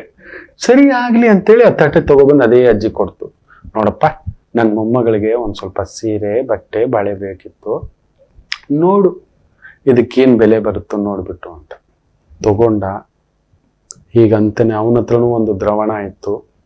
ಏನೋ ಹಳೇದು ಒಂಥರ ವಿಚಿತ್ರವಾಗಿದೆಯಲ್ಲ, ಪಳಪಳ, ಇರ್ಲಿ ಒಂದ್ಸಲಿ ಗಮನಿಸೋಣ ಅಂತ ಹಾಕಿದ್ದ ಅವ್ನು ದಗ್ಗನ್ಬಿಡ್ತು. ಓ, ಇದು ಕೊಪ್ಪರಿಗೆ ಅಲ್ಲ, 10 ಕೊಪ್ಪರಿಗೆ ದುಡ್ಡು ಕೊಟ್ಟು ಕೂಡ ಬೆಲೆ ಕಟ್ಲಿಕ್ಕಾಗಲ್ಲ ಅಂತೇಳಿ ಅಜ್ಜಿ ಕೈ ಹಿಡ್ಕೊಬಿಟ್ಟ. ಅಜ್ಜಿ ನಡೀರಿ ಒಳಗಡೆ ಅಂದ. ಕುಂದರ್ಸಿ ಕಾಲಿಗೆ ಬಿದ್ದು, ಅಜ್ಜಿ ಇದು ನಿಮಗ್ ಗೊತ್ತಾ ಇದು ಏನು ಅಂತ. ಏನು? ಹಳೆ ತಟ್ಟೆನಪ್ಪ ಇದು, ಅಷ್ಟೇ. ಇಲ್ಲ ಅಜ್ಜಿ, ಇದು ಯಾರು ಮಹಾತ್ಮರು ಬಳಸಿರ್ತಕ್ಕಂಥ ತಟ್ಟೆ ಇದು. ಇದಕ್ ಬೆಲೆ ನನ್ನ ಹತ್ರ ಇರೋ ಎಲ್ಲಾ ವಸ್ತುಗಳು ಕೊಟ್ಟರು ಸಾಕಾಗಲ್ಲ. ಅವನ ಹತ್ರ ಬಂಗಾರ ಬೆಳ್ಳಿ ಏನೇನೋ ರತ್ನಹಾರಗಳೆಲ್ಲ ಇತ್ತು. ಅಂತ ವ್ಯಾಪಾರಿ ಶ್ರೇಷ್ಠಿ.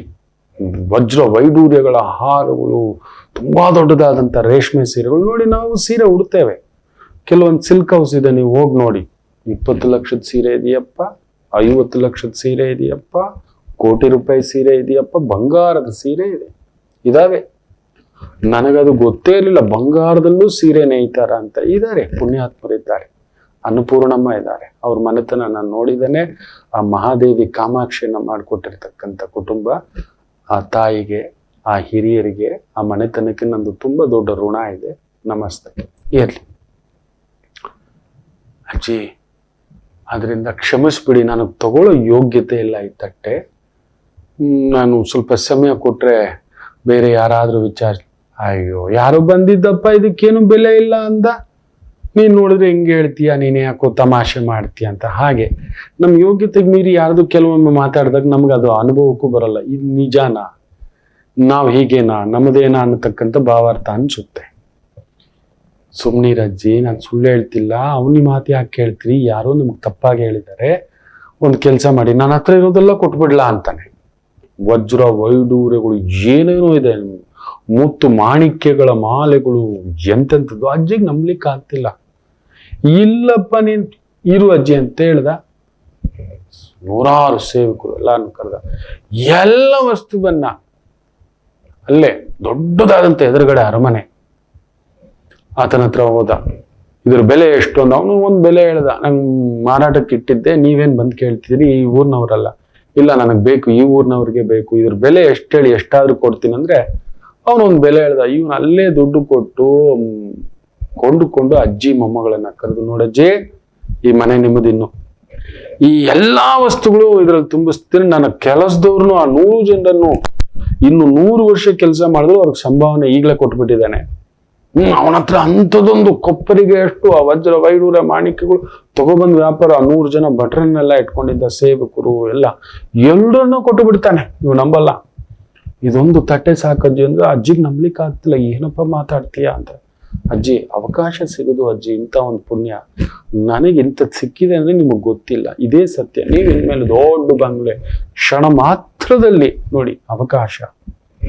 ಎಲ್ಲರನ್ನ ಕರೆದು ಆಕೆಗೆ ಒಪ್ಪಿಸಿ, ಬರೀ ಒಬ್ಬ ಒಂದಿಬ್ರು ಸೇವಕರನ್ನ ಕರ್ಕೊಂಡು ಬರ್ತೀನಿ ಅಜ್ಜಿ ಅಂತ ಅದನ್ನೊಂದು ಬಟ್ಟೆನಲ್ಲಿ ಕಟ್ಕೊಂಡು ಮುತುವಜ್ಜಿಯಿಂದ 2 ಸೇವಕರ ಜೊತೆ ಆದಾಗ, ಮತ್ತೆ ಇದಕ್ಕೆ ಇನ್ನೊಂದು ಏನಾದ್ರೂ ಬೆಲೆ ಬಂತು ಅಂದ್ರೆ ಈ ಕಡೆ ಬಂದಾಗ ಕೊಡ್ತೀನಿ ಅಂತ ನಿಯತ್ತಿಂದ ಹೇಳ್ತಾನೆ. ಅಯ್ಯಪ್ಪ, ಪುಣ್ಯಾತ್ಮರಿದ್ದಾರೆ ಅಂತ ಆಗ್ಲೇ ಯಾರು ಬಂದಿದ್ದ 1 ವಾರದಿಂದಗಡೆ.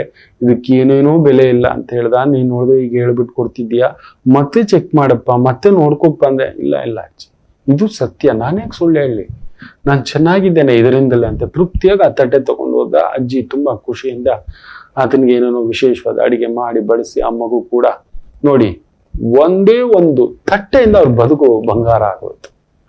ಹೊರಟ, ಹಡಗು ಬಂತು, ಹತ್ಕೊಂಡ ಹೋದ. ಈ ವ್ಯಾಪಾರಿ ಪಕ್ಕದೂರ್ಗೆ ಹೋಗಿದ್ನಲ್ಲ, ತಲೆ ಕೆಡ್ತಾ ಇದೆ. ಬೆಲೆ ಒಂದು ಕೊಪ್ಪರಿಗೆ ಮೇರಿದು ಬರುತ್ತೆ, ಇದು ಏನಿದು ಅಂತ ಮತ್ತೆ ಬಂದ. ಅಜ್ಜಿ ಅಂತ ಹುಡ್ಕೊಂಡ್ ಬಂದ್ರೆ, ಎಲ್ಲಿದೆ ಅಜ್ಜಿ? ಎದುರುಗಡೆ ಇದೆ, ಅಲ್ಲಿ ಎಲ್ಲ ಕಾವಲುಗಾರ. ಇಲ್ಲಿದ್ದವರು ಅಜ್ಜಿ ಮೊಮ್ಮಗು ಎಲ್ಲೋ ಇತ್ತು. ಇಲ್ಲಿದ್ದಾರೆ ಅವರು. ಇಲ್ಲಿದ್ದಾರೆ? ಇದೇನಿದು? ಒಂದೇ ವಾರದಲ್ಲಿ ನಡೆದಿರೋ ಪವಾಡ ಇದು. ಹೆಂಗೆ ಏನಾಯ್ತು ಅಂತ ಹೇಳ್ಬಿಟ್ಟು, ಸರಿ ಅವನೇ ಹೋಗ್ತಾನೆ. ಅವ್ರನ್ನ ನೋಡ್ಬೇಕು ಅಂತ ನೋಡಿದ್ರೆ, ಅಜ್ಜಿ ಮೊಮ್ಮಗಳು ಏನು ವಿಶೇಷವಾದ ವಸ್ತ್ರಗಳು, ಹಾರಗಳು, ಆ ಕೆಲಸದವ್ರೇನು ಅಲ್ಲೊಂದು 100 ಜನ ಊಟ ಮಾಡ್ತಿದ್ದಾರೆ. ರಾಜ ದರ್ಬಾರ್ ಗಾಂಭೀರ್ಯದಿಂದ ಓಡಾಡ್ಕೊಂಡಿದೆ. ಇವನೋದ ಒಂಥರ ಆಗ್ಬಿಡ್ತು ಇವನಿಗೆ.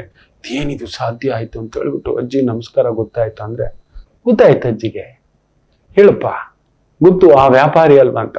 ಹಾ ಅಜ್ಜಿ, ನಿಮ್ಮ ಹತ್ರ ತಟ್ಟೆ ಇತ್ತಲ್ಲ, ತಟ್ಟೆನ್ ಕೊಡಿ, ನಾನು ಸ್ವಲ್ಪ ದುಡ್ಡು ಕೊಡ್ತೀನಿ ಹೋಗ್ಲಿ ಅಂತ. ಇಲ್ಲಪ್ಪ, ಯಾರೋ ಒಬ್ಬ ವ್ಯಾಪಾರಿ ಬಂದ, ಅವನಿಂದ ಇದಕ್ ಬೆಲೆನೇ ಕಟ್ಟಕ್ಕಾಗಲ್ಲ ಅಂತ ನೋಡಿ ಇದೆಲ್ಲ ಕೊಟ್ಟ. ಇದೆಲ್ಲ ಕೊಟ್ಟಿದ್ದಲ್ಲ, ಎಲ್ಲಾ ಕೊಟ್ಟು ಹೋಗ್ಬಿಟ್ಟಪ್ಪ ನಮಗೆ. ಪುಣ್ಯ ಆತ್ಮ ಅವ್ನು ಚೆನ್ನಾಗಿರ್ಲಿ. ನೀನ್ ನೋಡಿದ್ರೆ ಏನು ಬೆಲೆ ಇಲ್ಲ ಅಂತ, ಅವ್ನು ನೋಡಿದ್ರೆ ಎಲ್ಲಾ ಕೊಟ್ಟೋದ, ಆ ತಟ್ಟೆ ಕೊಟ್ಟ ಆಯ್ತಪ್ಪ ಅಂತ. ಇವನೇದ ದಸಕ್ಕಂತು ಅವಕಾಶ ಸಿಗೋದು. ನಮ್ ಬದುಕು ಹಾಗೆ, ಕೆಲವೊಂದ್ ಸಮಯ ನಮ್ಮನ್ನ ಹುಡ್ಕೊಂಡು ತುಂಬಾ ಒಳ್ಳೆಯವ್ರು ಬಂದಿರ್ತಾರೆ. ನಜ್ದೀಕಿ ಫಾಯ್ದಾ ಮತ್ ಸೋಚೋ ಬೇಟಾ, ದೂರ್ಕಿ ನುಕ್ಸಾನ್ ಸೋಚೋ ಅಂತ ನನ್ನ ಅಜ್ಜ ಹೇಳ್ಕೊಟ್ಟವ್ರು. ಹೌದು, ಇವತ್ತಿನ ಲಾಭಕ್ಕೆ ನಾವು ಬದುಕಬಾರ್ದು. ಈ ಕ್ಷಣ ಹೆಂಗಾದ್ರೂ ಬಾಚ್ಕೊಬಿಡೋಣ, ತಗೋಬಿಡೋಣ, ತಿನ್ಬಿಡೋಣ, ಹೆಂಗಾದ್ರೂ ಸರಿ, ಹಾಳಾದ್ರೂ ಸರಿ, ಆ ಮನೆ ಬೆಳೆಸು, ಕೆಡವು, ಸುಂದರವಾದದ್ದು, ಅತಿ ಸುಂದರವಾದದ್ದು, ಅದು ನೈತಿಕ ಅನೈತಿಕ ಯಾವುದೂ ಇಲ್ಲ, ಒಟ್ಟಿನಲ್ಲಿ ಎತ್ಕೊ ಬಂದ್ಬಿಡು ಆಕೆನ, ಆತನನ್ನ, ಆ ಆಸ್ತಿಯನ್ನ. ಇದು ನಮ್ಮ ಈ ಕಲಿಪ್ರಭಾವ. ಹೌದು, ಅಲ್ಲಿ ಸಿಕ್ತ ದೇವ್ರ ದರ್ಶನ. ಇವತ್ತು ಎಷ್ಟು ಜನ ರಾಮಲಲ್ಲನ್ ತಗೊಂಡ್ಬರಕ್ ಪ್ಲಾನ್ ಮಾಡ್ಬಿಟ್ಟಿರ್ತಾರೋ, ಇವತ್ತಲ್ಲ ನಾಳೆ ಅಲ್ಲಿ ಬೀಳ್ಸಿ ನಾವು ಇನ್ನೊಂದು ಕಟ್ತೀವಿ ಅಂತಾರೆ ಕೂಡ ಕೆಲವರು ಇದಾರಪ್ಪ. ಇದರ ಭಗವಂತನನ್ನು ಕೂಡ ಕೊಳ್ಳೆ ಹೊಡೆಯಂತವರು, ಆ ಶಕ್ತಿಯನ್ನು ಕೂಡ ಕೆಡಿಸಿ ಇನ್ನೊಂದು ಮಾಡ್ಬಿಡ್ಬೇಕು ಅನ್ನೋವಂತ ವಿಕೃತಿ ಬುದ್ಧಿ ಈ ಕಲಿಗಾಲಕ್ಕೆ. ಅದು ಅತಿ ಸುಂದರ ಇರಲು ಬಿಡಲ್ಲ, ಅತಿ ಶಕ್ತಿ ಇರಲು ಬಿಡಲ್ಲ, ಅತಿ ಅಂದ ಇರಲು ಬಿಡಲ್ಲ, ಒಟ್ನಲ್ಲಿ ಬೇಕು. ಅತಿ ಜ್ಞಾನ ಬಿಡಲ್ಲ, ಅತಿ ವಿದ್ಯೆ ಬಿಡಲ್ಲ. ಹೇಳ್ಕೋಬಾರ್ದಷ್ಟೇ ಸಂಕೋಚ. ನನಗೆ ಸಂಕಟಗಳು ನನಗೆ ಹೇಳಲ್ಲ, ಎಷ್ಟೋ ನಡೆದಿದ್ದಾವೆ, ನೋಡಿದ್ದಾನೆ, ನೂರಾರು ಜಾತಕಗಳನ್ನ ನೋಡ್ತಿದ್ದೇನಲ್ವಾ, ಅದಕ್ಕೋಸ್ಕರ ಹೇಳ್ತೇನೆ. ಇವನು ಅಯ್ಯೋ ಕೈಗೆ ಬಂದ ತುತ್ತು ಹೋಯ್ತಲ್ಲ, ಯಾರು ತಗೊಂಡು ಹೋಗಿದ್ದು ಅಂತ ಕೇಳ್ತೀನಿ. ಅದು ಯಾರೋ ಒಬ್ಬ ವ್ಯಾಪಾರಿ ಬಂದಿದ್ದಪ್ಪ, ಹೀಗಿದ್ದಾನೆ. ಓಹೋ, ನನ್ನ ಸ್ನೇಹಿತನೇ, ಅವನಿಗೆ ಮೋಸ್ಟ್ಲಿ ಗೊತ್ತಿಲ್ಲ, ಇದನ್ನ ಹೆಂಗಾದ್ರು ಕೊಟ್ಬಿಟ್ಟು ಇನ್ನೇನಾದ್ರು ಮಾಡೋಣ ಅಂತ ಓಡ್ ಬರ್ತಾನೆ. ಎಲ್ಲಿ ಅಡುಗು ಹೋಗ್ಬಿಡ್ತಾನೆ, ಹೋಗ್ತಾ ಇದೆ, ಕೂಗ್ತಾನೆ ಯಾರಿಗೂ ಕೇಳಿಸಲ್ಲ. ಅಡುಗುನು ಬಿಟ್ಟು ಓಡೋಯ್ತು. ಬಾಯ್ದವಡೆ ಆರಿಸ್ಕೊಂಡು ಒಂದು ಕ್ಷಣ ನೋಡಿ, ಈ ವ್ಯಾಪಾರಿಯ ರೀತಿ ಆಲೋಚನೆ ಮಾಡಿದ್ದರೆ ನಮ್ಮ ಜೀವನದಲ್ಲಿ ಆ ಥರ ಬರುತ್ತೆ ಮಕ್ಕಳ. ಕೆಲವೊಂದು ಸಮಯ ತೀರಾ ಒಳ್ಳೆಯವರು ಬರ್ತಾರೆ, ಅವ್ರನ್ನು ಉಳಿಸ್ಕೊಳ್ಳೋಕೆ ನಾವು ಪ್ರಯತ್ನ ಮಾಡಬೇಕು. ಜೀವನ ಪರ್ಯಂತ ಬಂಗಾರದ ಮೊಟ್ಟೆ ಇಡೋ ಕೋಳಿ ಅದು, ಒಂದೇ ಬಾರಿ ಕುತ್ತಿಗೆಗೆ ಕುಯ್ದು ಬಿಟ್ರೆ ಸಿಗಲ್ಲ. ನಾವು ಆ ಥರ ಮಾಡ್ಕೊಬಿಡ್ತಿದ್ದೇವೆ. ಇವತ್ತಿನ ಸಮಾಜದಲ್ಲಿ ನಾವು ಈ ಬಾರಿ ಎಲೆಕ್ಷನ್ ಗೆದ್ಬಿಟ್ರೆ ಸಾಕು, ನೋಡ್ಕೊಳ್ಳೋಣ ಮುಂದಕ್ಕೆ, ಹೆಂಗಾದ್ರೂ ಸರಿ, ಹೇಗಾದ್ರೂ ಸರಿ, ಈ ಬಾರಿ ಇದು ದುಡ್ಡು ಬಂದ್ಬಿಟ್ರೆ ಸಾಕು, ಈ ಸ್ಥಾನ ಬಂದ್ಬಿಟ್ರೆ ಸಾಕು, ಈಗ ಬಾಚ್ ತಿನ್ಬಿಟ್ರೆ ಸಾಕು, ಆಮೇಲೆ ನೋಡ್ಕೊಳ್ಳೋಣ. ಈ ಭಾವಕ್ಕೆ ಒಳಗಾಗಿರೋದ್ರಿಂದ ಈ ರೀತಿ ಆಗ್ತೇವೆ. ಎರಡನೇ ವ್ಯಾಪಾರಿ ತರ. ಅವಕಾಶ ಮತ್ತೆ ಮತ್ತೆ ಸಿಗೋದು ನಮ್ಮ ಬದುಕಲ್ಲಿ. ನಾವು ಇದೊಂದೇ ಬಾರಿ ಹುಟ್ಟೋದು, ಸರಿಯಾಗಿ ಬಳಸ್ಕೊಳ್ಳಿ, ಬರ್ಲಿ, ಆಗಲಿ. ಭಗವಂತ ಎಲ್ಲರಿಗೂ ಸೇರಿರ್ತಕ್ಕಂಥದ್ದು ಈ ಪ್ರಕೃತಿಯ ಶಕ್ತಿ. ಸರಿಯಾದ ಮಾರ್ಗದಲ್ಲಿ ಅದನ್ನ ಬಳಸ್ಕೊಳ್ತಕ್ಕಂಥದ್ದು ಮಾಡಿ. ಆ ವ್ಯಾಪಾರಿಯ ತರ, ಈ ಅಜ್ಜಿಯ ತರ, ಮೊಮ್ಮಗುವಿನ ತರ ಇರ್ತಾರೆ. ಇಲ್ಲ, ಇನ್ನೊಂದು ವ್ಯಾಪಾರಿಯ ತರ ಬದುಕು ಹೋಯ್ತು, ಅತಿ ಆಸೆ ಗತಿಗೆಡ್ತು. ಹೌದು, ಅದಕ್ಕೆ ಈ ಪ್ರಭಾವಗಳು ನಮ್ಮನ್ನ ಕಳಿಸ್ತವೆ, ಉತ್ಪ್ರೇಕ್ಷೆ ಮಾಡಲು, ಉದ್ರೇಕ ಮಾಡಲು. ಕೆಲವರು ನಮ್ಮನ್ನ ಏನ್ ಮಾಡುದು, ನಾವೇನು ಮಾಡೇ ಇರಲ್ಲ ಅವ್ರನ್ನ, ನಾವು ಅವ್ರನ್ನ ನೋಡೇ ಇರಲ್ಲ, ನಮ್ಮ ಬಗ್ಗೆ ಮಾತಾಡ್ತಾರೆ, ಕೆಟ್ಟದಾಗಿ ಹೇಳ್ತಾರೆ, ನೋಡೇ ಇಲ್ಲ, ಯಾರ್ಯಾರೋ ಏನಾರು, ಇದೇನು ಇದು, ನಮಗೂ ಒಂದು ಸಂಬಂಧನೇ ಇಲ್ಲ, ಜಸ್ಟ್ ಗೋಸ್ ಆನ್, ಬಿಡಿ. ಕಳಿಸ್ತಾನೆ ಭಗವಂತ, ನೆನಪಿಡಿ, ನಾನು ಇವತ್ತು ನಿಂತಿದ್ದೇನೆಂದ್ರೆ ನನ್ನ ಅವಕಾಶ ನೀವೇ, ಮತ್ತೆ ಮತ್ತೆ ನನಗೆ ಅವಕಾಶ ನಿಮ್ಮ ಸೇವೆ ಮಾಡಲು. ಸರಿಯಾಗಿ ಬಳಸ್ಕೊಳ್ಳಿ, ಒಳ್ಳೇದಾಗ್ಲಿ. ಒಂದು ಪುಟ್ಟ ವಿರಾಮ ತಗೊಂಡು ವಾಪಸ್ ಬರೋಣ. ಈ ವಾರದ ಭವಿಷ್ಯ ಚಿಂತನೆ ಮಾಡೋಣ. ಮಾತೃದೇವೋ ಭವ. ನಮಾಮಿ ಶಂಕರ. ನನ್ನ ಪ್ರೀತಿಯ ಆಧ್ಯಾತ್ಮಿಕ ಬಂಧುಗಳೇ, ಪ್ರತಿಯೊಬ್ಬರ ಜೀವನದಲ್ಲೊಂದು ಕೆಲವೊಂದು ಪ್ರಶ್ನೆಗಳಿರುತ್ತೆ, ಉತ್ತರವಿಲ್ಲದ ಪ್ರಶ್ನೆಗಳಿಲ್ಲ. ಅಂಥದ್ದೊಂದು ಸಮಸ್ಯೆ ಇದೆಯಾ? ಜ್ಯೋತಿಷ್ಯ ಮುಖೇನ ಹಾಗೂ ಆಧ್ಯಾತ್ಮಿಕ ಮುಖೇನ ನಿಮ್ಮ ಪ್ರಶ್ನೆಗಳಿಗೊಂದು ಪುಟ್ಟ ಸಮಾಧಾನ. ಈ ಕೂಡಲೇ ಕೆಳಗಿನ ಸಂಖ್ಯೆಗೆ ಕರೆ ಮಾಡಿ, ಇಲ್ಲವೇ ವಾಟ್ಸಪ್ ಮಾಡಿ, ಹಾಗೂ ನಮ್ಮ ನಮಾಮಿ ಶಂಕರ ಯೂಟ್ಯೂಬ್ ಚಾನೆಲ್ ಮುಖಾಂತರವೂ ಕೂಡ ಸರಳ ಪರಿಹಾರವನ್ನು ತಾವು ವೀಕ್ಷಿಸಿ ಹಾಗೂ ಪಡೆಯಬಹುದು. ನಮಾಮಿ ಶಂಕರ. ನಮಾಮಿ ಶಂಕರ. ವಾರ ಭವಿಷ್ಯಕ್ಕೆ ಕಾಯ್ತಿದ್ದೀರಿ, ಖಂಡಿತ ತಿಳಿಸ್ಕೊಡ್ತೇನೆ. ಮೊದಲಿಗೆ ಮೇಷರಾಶಿ ನೋಡಿ, ನಿಮ್ಮ ರಾಶಿಯ ಅಧಿಪತಿ ಕುಜ, ಯೋಗಕಾರಕ ಸೂರ್ಯ ಕೇಂದ್ರದಲ್ಲಿ ಅದ್ಭುತವಾಗಿದ್ದಾರೆ. ಆಮೇಲೆ ಗುರು ಇನ್ನೂ ಅದ್ಭುತವಾಗಿ ನಿಮ್ಮ ಮನೇಲಿ ಕೂತಿದ್ದಾನೆ. ಆದ್ರೆ ಸ್ವಲ್ಪ ನನಗೆ ಭಯ ಅದು. ಜನ್ಮರಾಮ ವನವಾಸ ರಾಮ, ಗುರುವನ್ನ ಭೃಗು ರಾಮ ಅಂತೇವೆ, ಶುಕ್ರನನ್ನ ಭೃಗು ಅಂತೇವೆ, ಗುರುವನ್ನ ಬೃಹಸ್ಪತಿ. ತುಂಬಾ ಜನಕ್ಕೆ ಗೊತ್ತಿಲ್ಲ, ದ್ರೋಣಾಚಾರ್ಯರು ಬೃಹಸ್ಪತಿ ಅಂಶದಲ್ಲಿ ಹುಟ್ಟಿರತಕ್ಕಂಥವ್ರು. ಅದಕ್ಕೆ ಆ ವಿದ್ಯೆ ಇವತ್ತಿಗೂ ತುಂಬಾ ದೊಡ್ಡ ಈ ಒಂದು ಗುರು ಆ ಒಂದು ಅವಾರ್ಡ್ ಕೊಡ್ಬೇಕಾದ್ರೆ ಸಾಧಕರಿಗೆ, ಸ್ಪೋರ್ಟ್ಸ್ ಇರ್ಬೋದು, ಎಲ್ಲ ಟೀಚಿಂಗ್ ಇರ್ಬೋದು, ಈ ತರದ್ರಲ್ಲಿ ದ್ರೋಣಾಚಾರ್ಯ ಪ್ರಶಸ್ತಿ ಅಂತ ಕೊಡ್ತಾನೆ. ಬೃಹಸ್ಪತಿ ಸ್ವಾಮಿಗಳ ಗುರುಗಳ ಅಂಶ. ಶತ್ರು ಬಂದರು, ಶತ್ರುವಿನ ಮಗನೇ ಬಂದರು, ನನ್ನನ್ನು ಅವನ ತಲೆ ತೆಗಿಲಿಕ್ಕೆ ಹುಟ್ಟಿರೋದು ಅಂತ ಗೊತ್ತಿದ್ರು ವಿದ್ಯೆ ಕಲಿಸಿದಂತ ಮಹಾ ದಾರ್ಶನಿಕ ವ್ಯಕ್ತಿ. ನಾವು ಮಾತಾಡಿದ್ರೆ ದ್ರೋಣಾಚಾರ್ಯರನ್ನ ಏಕಲವ್ಯನ ಬೆರಳು ತೆಗೆಸ್ಬಿಟ್ರು, ಅರ್ಜುನನಿಗೆ ಕಾಪಾಡ್ಲಿಕ್ಕೆ, ಅವೆಲ್ಲ ಇಲ್ಲ. ಒಂದು ಗುರುವಿಗೆ ಮಾತ್ರ ಗೊತ್ತು ಇದು ಇವನು ಎಲ್ಲಿಗೆ ತಗೊಂಡೋಗಿ ಏನ್ ಮಾಡಬಲ್ಲ ಮುಂದಕ್ಕೆ. ಈ ಒಂದು ಅಪಾರ್ಥ ಅನರ್ಥ ವಿದ್ಯೆ ಆಗ್ಬಿಡುತ್ತೆ, ಅಪಾರ್ಥ ದಾನ ಆಗುತ್ತೆ. ಅದನ್ನ ಯೋಚನೆ ಮಾಡಿ ಅವ್ರು ತಗೊಂಡಂತ ನಿರ್ಧಾರ. ಅರ್ಜುನನಿಗೋಸ್ಕರ ಅಲ್ಲ, ಆ ಜಾಗದಲ್ಲಿ ಭೀಮಾ ಹೇಳಿದ್ರು, ದುರ್ಯೋಧನ ಹೇಳಿದ್ರು, ಇದ್ರು, ಅದನ್ನೇ ಮಾಡ್ತಿದ್ರು ದ್ರೋಣಾಚಾರ್ಯರು. ಸೊ ಅಂತ ಒಂದು ಜನ್ಮರಾಮ ಸ್ವಲ್ಪ ಜಾಗೃತಿ. ನಿಮ್ಮ ತೀರಾ ಒಳ್ಳೆತನ ಕೆಟ್ಟದಾದಂತ ಒಂದು ಮಾತು ಅಪಾರ್ಥ ಬರ್ತಕ್ಕಂಥದ್ದಾಗಬಹುದು, ಎಚ್ಚರಿಕೆ. ತುಂಬಾ ಒಳ್ಳೆಯವರಾಗ್ಲಿಕ್ಕೆ ಹೋಗ್ಬೇಡಿ, ತುಂಬಾ ಅಸುರರಾಗಲು ಹೋಗ್ಬೇಡಿ. ಈ ವಾರ ಇದೆ ವಿಪರೀತ ಬಲ ಕೇಂದ್ರದಲ್ಲಿ. 11ನೇ ಮನೇಲಿ ಬೇರೆ ಶನಿ. ಅಬ್ಬಾ, oil, petrol, liquor, solar, gas, machines, factories, godowns, real estate, property developers, ಈ ರೀತಿಯ ವೃತ್ತಿ ಉದ್ಯೋಗದಲ್ಲಿ ಇರತಕ್ಕಂಥವರಿಗೆ ರಕ್ಷಣಾ ಇಲಾಖೆ, ಪೊಲೀಸ್ ಇಲಾಖೆ, ರಾಜಕೀಯ ಇಲಾಖೆ, ತುಂಬಾ ದೊಡ್ಡ ದೊಡ್ಡ ಮೈನಿಂಗ್ ಇಟ್ಕೊಂಡಿದ್ದೀರಾ, ಕ್ರಷರ್ ಇಟ್ಕೊಂಡಿದ್ದೀರಾ, ಗ್ರಾನೈಟ್ ಇಟ್ಕೊಂಡಿದ್ದೀರಾ, ಟೈಲ್ಸ್ ಅಂಗಡಿ ಇಟ್ಕೊಂಡಿದ್ದೀರಾ, ಹಾರ್ಡ್ವೇರ್ ಶಾಪ್ಸ್ ಇಟ್ಕೊಂಡಿದ್ದೀರಾ, ವಾಹನಗಳ ಮಾರಾಟ, ಬಿಡಿಭಾಗಗಳ ಮಾರಾಟ, ಆಟೋಮೊಬೈಲ್ ಇಂಡಸ್ಟ್ರಿ, ಫ್ಯಾಕ್ಟ್ರಿಗಳು ಇಟ್ಕೊಂಡಿದ್ದೀರಾ, ಫ್ಯಾಕ್ಟ್ರಿಗಳಲ್ಲಿ ಕೆಲಸ, ಸಾಮಾನ್ಯ ಮಟ್ಟದಿಂದ ಅತಿ ಸಾಮಾನ್ಯ ಮಟ್ಟದ ಉದ್ಯೋಗ, ಸ್ಥಾನ, ಗತ್ತು, ತೂಕದಲ್ಲಿರತಕ್ಕಂಥವರಿಗೆ ಈ ವಾರ ಕುಂಭದ್ರೋಣ ಮಳೆಯೇ. ಸ್ವಲ್ಪ ಅಳುಕಿನ ಭಾವ, ಏನೋ ಒಂದು ಸಂಕಟ ತರ. ಆ ಗುರುವನ್ನ ಶನಿ ನೋಡ್ತಾನೆ 3ನೇ ಒಂದು ಭಾವದಿಂದ. ಅದೊಂಚೂರು ಅವನು ಯಾವಾಗ್ಲೂ ಅಳುಕು, ಎಲ್ಲ ಇದ್ರು ಕೂಡ ಹಿಂಗಿರ್ಬೋದಲ್ವಾ ಅಂತ ಉಳಿ ಬಿಡ್ತಾನ. ನಾವ್ ಎಷ್ಟೇ ಏನಿದ್ರು ಕೂಡ ಟೊಯ್ ಅಂತ ಒಂದು ಗ್ಯಾಸ್ ಬಿಡ್ತೀವಲ್ಲ, ಹಂಗೆ ಗ್ಯಾಸ್ ಬಿಡಿಸ್ತಾನೆ ಶನಿ.